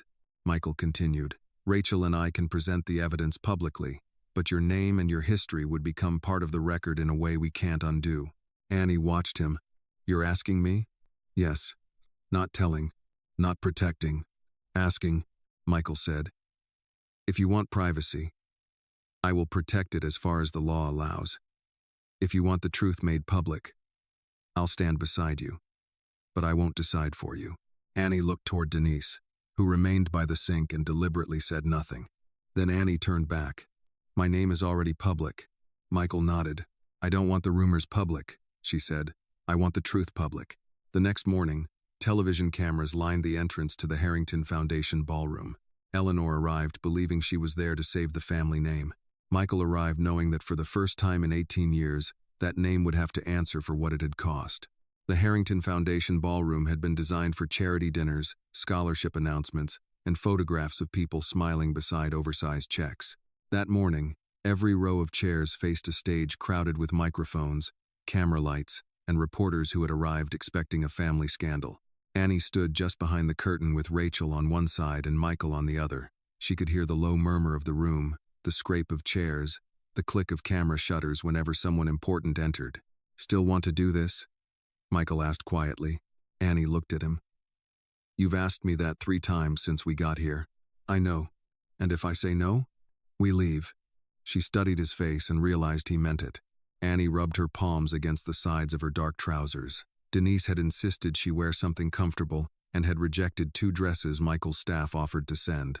You're going to tell them everything? She asked. Only what we can support. And my mother? Michael's expression tightened. Yes. Annie nodded. Then I'm staying. Rachel checked her phone. Independent counsel has confirmed the evidence package was delivered to the state authorities and the appropriate federal office this morning. Street. Catherine's legal department has also been notified that records may be requested. Michael looked at her. So nobody can say we buried it. Not without lying. Annie gave Rachel a sideways look. You say that like lying has stopped anyone so far. Rachel almost smiled. Fair point. A foundation employee appeared at the curtain. Mr. Harrington, they're ready. Michael started toward the stage, then stopped and looked back at Annie. You don't have to stand beside me. I know. You can stay with Rachel. I know. A faint smile touched his face. You're going to make me ask everything twice now, aren't you? Probably. Michael walked out first. The room changed immediately. Reporters straightened. Cameras lifted. Questions came from several directions at once. Mr. Harrington, is Annie Carter your daughter? Did your mother authorize the settlement offer? Is the company facing an investigation? Michael reached the podium and waited until the noise fell. Eleanor sat in the front row. She wore a cream-colored suit and pearls, composed enough to look as though she had come to chair the meeting herself. When her eyes found Michael, they held no fear, only warning. Michael adjusted the microphone. Thank you for coming. I'm going to make a statement first, and then our attorneys will answer a limited number of questions about process. Some matters are now under review by outside counsel and public authorities, so there are details I will not speculate about. The room quieted. 18 years ago, my wife, Naomi Brooks Harrington, gave birth to twin daughters at Street Catherine Women's Hospital. A ripple passed through the audience. Michael continued. One daughter, Claire, came home with us. We were told our second daughter died shortly after birth. Annie stood behind the curtain, listening to the sentence she had heard in pieces for days. Hearing it spoken publicly was different. Michael looked briefly toward the side of the stage. That information was false. The room erupted. He did not raise his voice. DNA testing has confirmed that Annie Carter is my biological daughter and Claire Harrington's full sister. Hospital records also confirm that Naomi delivered 2 living infants. More questions came from the crowd. Michael waited again. For 18 years, I believed my daughter was dead. His hand tightened slightly around the podium. My daughter was not lost. The cameras clicked faster. She was taken. Annie stopped breathing for a second. Michael continued, each word measured. The evidence we have provided to independent counsel and the relevant authorities indicates that members of my own family, working with individuals connected to the hospital, caused Annie to be removed from the hospital and caused records to be altered afterward. Eleanor stood. Michael. Her voice carried clearly through the room. He looked at her. She did not appear angry. That would have made her easier to dismiss. She looked wounded. You know very well that there are facts here you do not understand. Michael's expression remained calm. Then investigators will have every opportunity to examine them. You are standing in front of cameras accusing your own family of crimes based on the memories of a frightened nurse and the claims of a girl you met less than 2 weeks ago. Annie felt Rachel's hand touch her arm, not restraining her, only reminding her to choose her moment. Michael looked directly at Eleanor. This is not based on Annie's claim. She made no claim. She delivered flowers to my house. Several reporters began writing faster. Michael continued. The evidence includes DNA results, hospital documentation, financial transfers, witness testimony, and records currently being examined by independent experts. Eleanor's face hardened. This family gave you everything you have. Michael's eyes did not leave hers. You destroyed this family the day you looked at 2 newborn girls and decided only one deserved to come home. The ballroom fell silent. For the first time, Eleanor's composure cracked. You have no idea what the world was like then. Michael's voice stayed low. Annie was not removed because the world rejected her. He paused.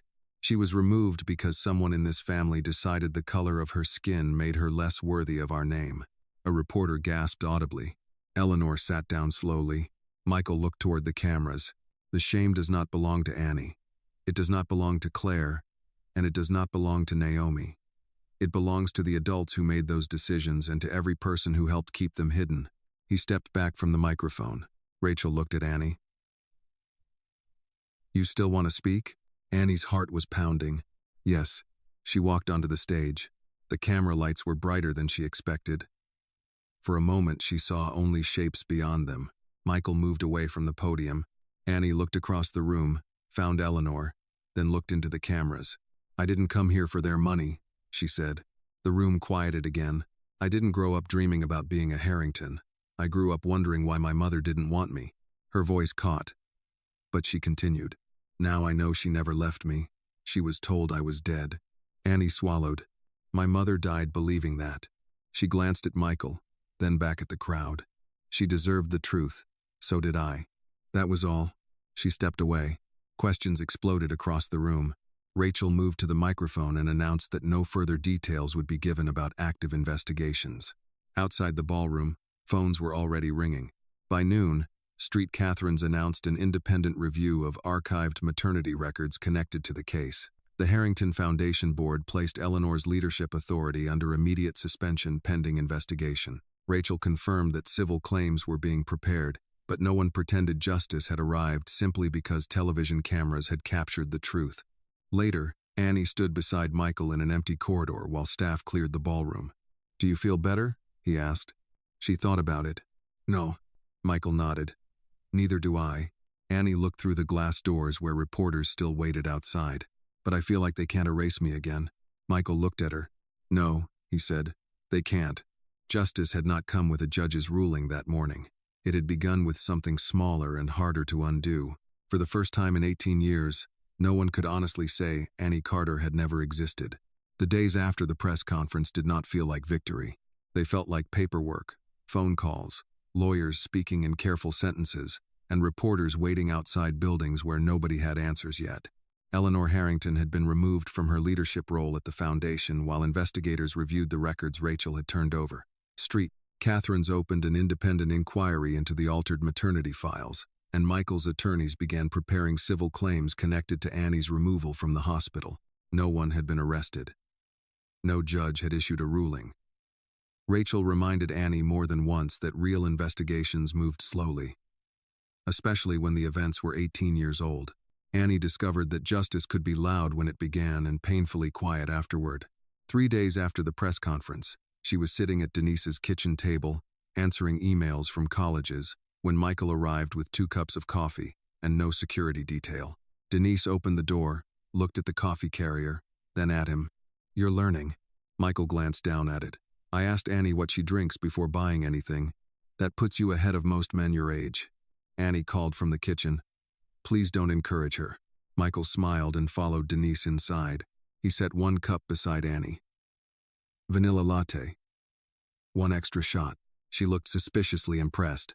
"You remembered." "I write things down." "That feels less impressive. It's how I built a company, and apparently how you're building a relationship with an 18-year-old. Michael sat across from her. "Speaking of that, I wanted to ask you something." Annie closed the laptop halfway. "Whenever you start a sentence like that, it usually costs several $1,000,000. No money. That's progress." Michael glanced toward Denise, who had deliberately begun sorting mail at the counter while listening to every word. "The house has more than enough room," he said. "If you wanted to stay there for a while, there would be no pressure. Your own room, your own space." Denise could come whenever she wanted. Annie's face changed before he finished. Michael noticed immediately. "You can say no." "I was planning to." He nodded. "All right." She blinked. "That's it?" "That's it. You're not going to explain how secure the house is?" "No." "You're not going to mention the guest wing?" "I was specifically advised not to say guest wing." Denise turned around. "Good advice." Michael gave her a resigned look, then turned back to Annie. "I wanted you to know the option exists. Nothing more." Annie wrapped both hands around the warm cup. "I don't want to move in. I understand.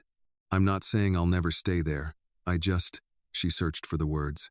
"I need to know you before I start living in your house like I've always been your daughter." Michael's expression softened. "That makes sense. I want to know what you eat when nobody cooks for you. Whether you snore.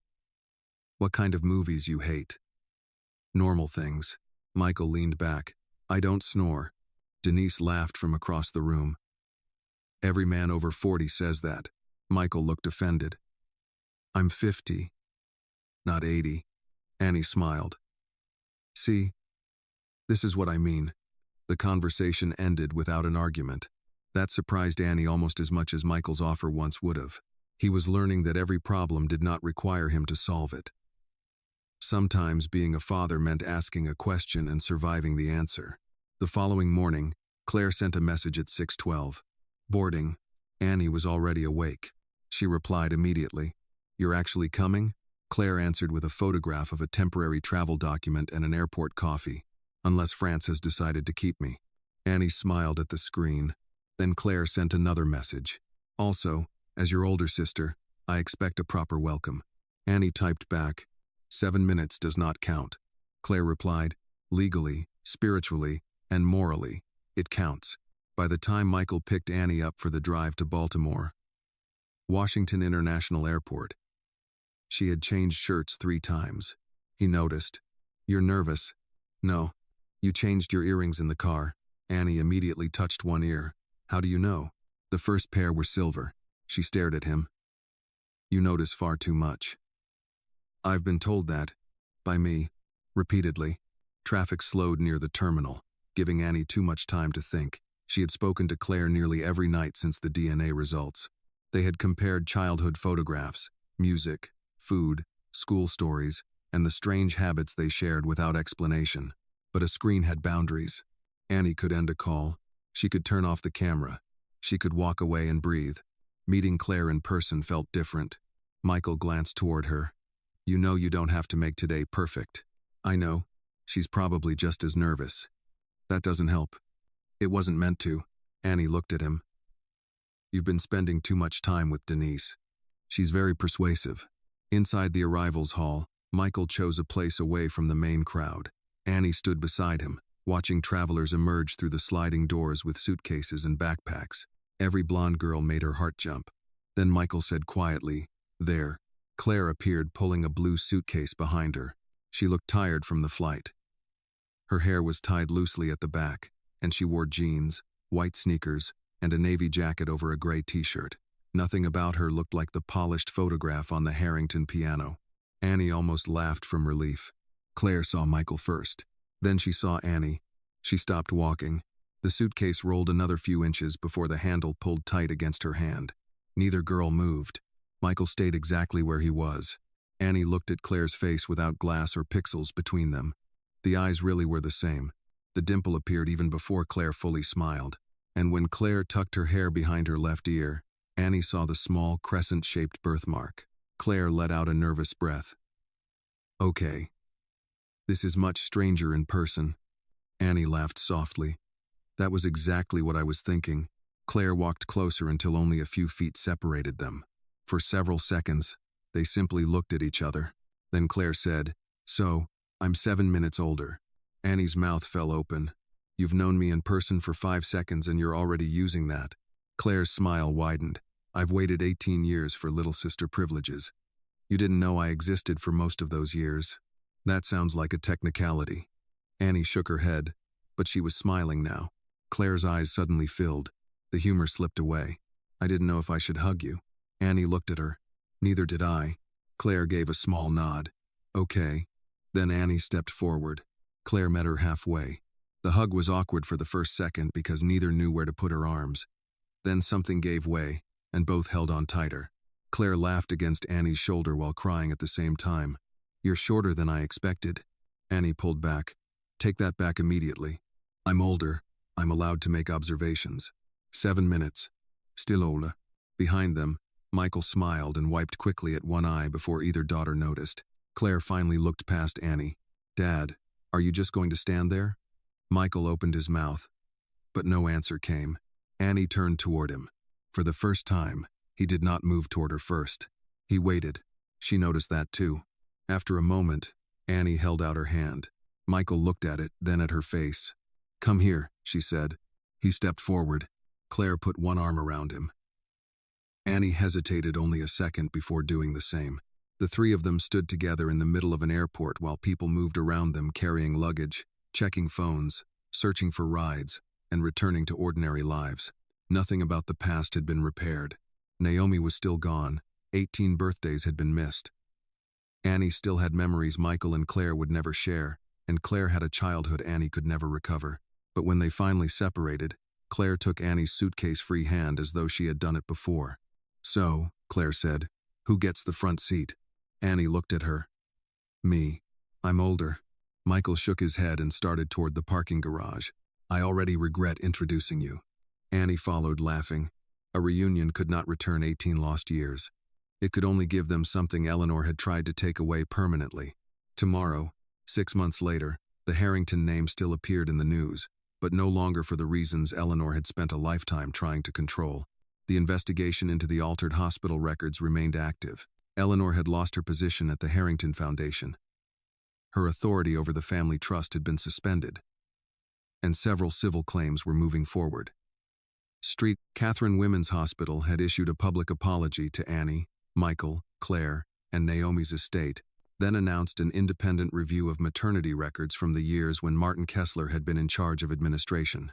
Rachel reminded them often that investigations moved more slowly than outrage. "People want a verdict before the evidence has finished walking through the door," she told Annie one afternoon. "Real justice is usually less dramatic than television. It's depositions, archived records, hearings, motions, and people being forced to answer questions they thought had disappeared." Annie had learned to live with that. She had also learned that being Michael Harrington's daughter did not magically turn her life into something unrecognizable. She still lived with Denise. She still stopped by Street Matthews on Sundays when Father Callahan guilted her into helping with the food pantry. She no longer worked every shift at Street Jude Florists, but she refused to quit completely because, as she told Michael, "Some people actually need flowers delivered. And not everything in my life has to become a Harrington family project." Michael had laughed and stopped asking. He did pay her tuition.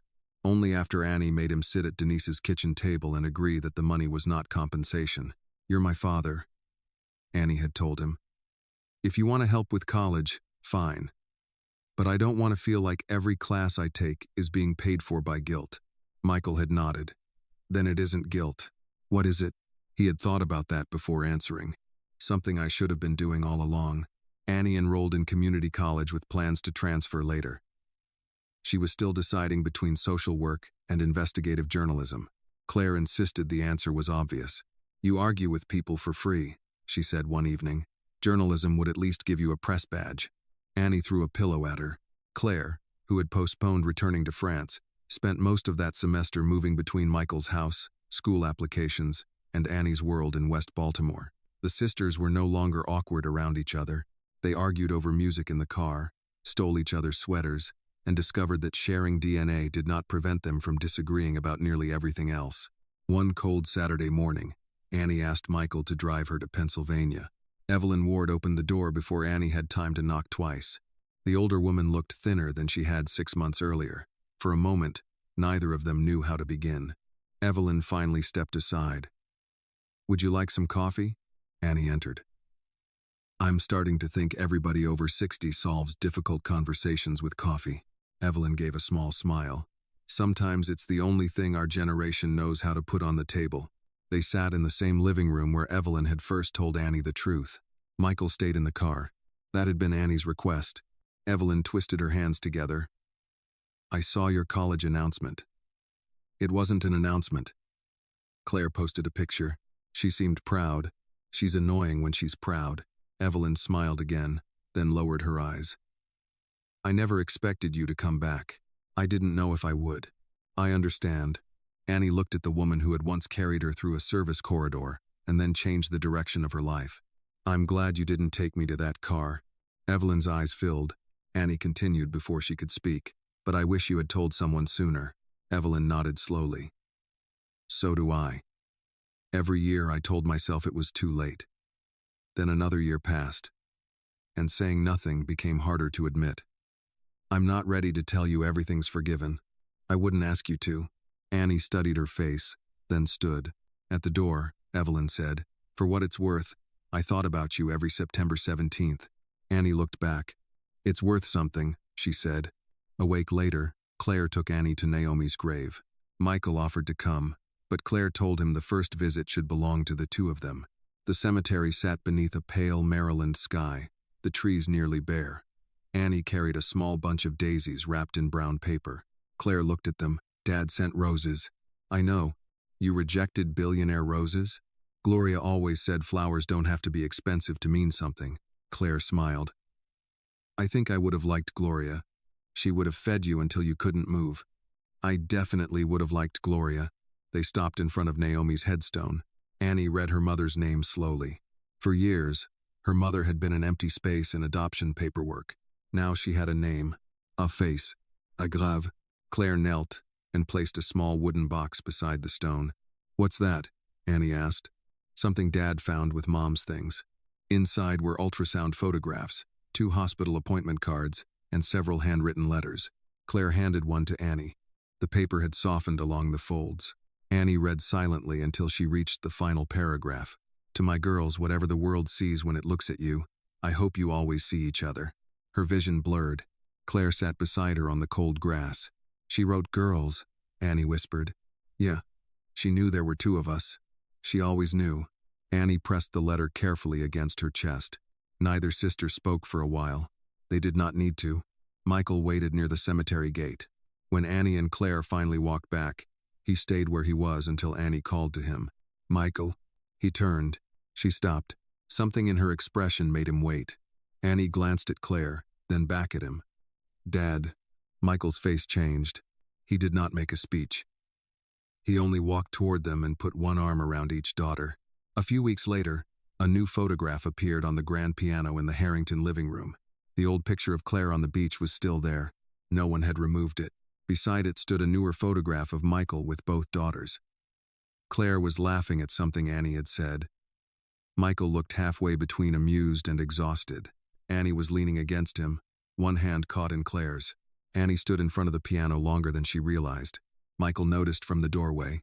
What are you looking at? Nothing. Claire came in behind him and followed Annie's gaze. She's staring at herself again. Annie turned. I am not. You absolutely are. Annie looked back at the photographs. I spent 18 years wondering who I looked like. Claire smiled. Turns out you look like me." Annie shook her head. Then she looked at Claire, at Michael, and finally at Naomi's photograph beside them. "No," she said softly. "Turns out I look like my family." The story reminds us that family should never be defined by wealth, status, reputation, or the color of someone's skin.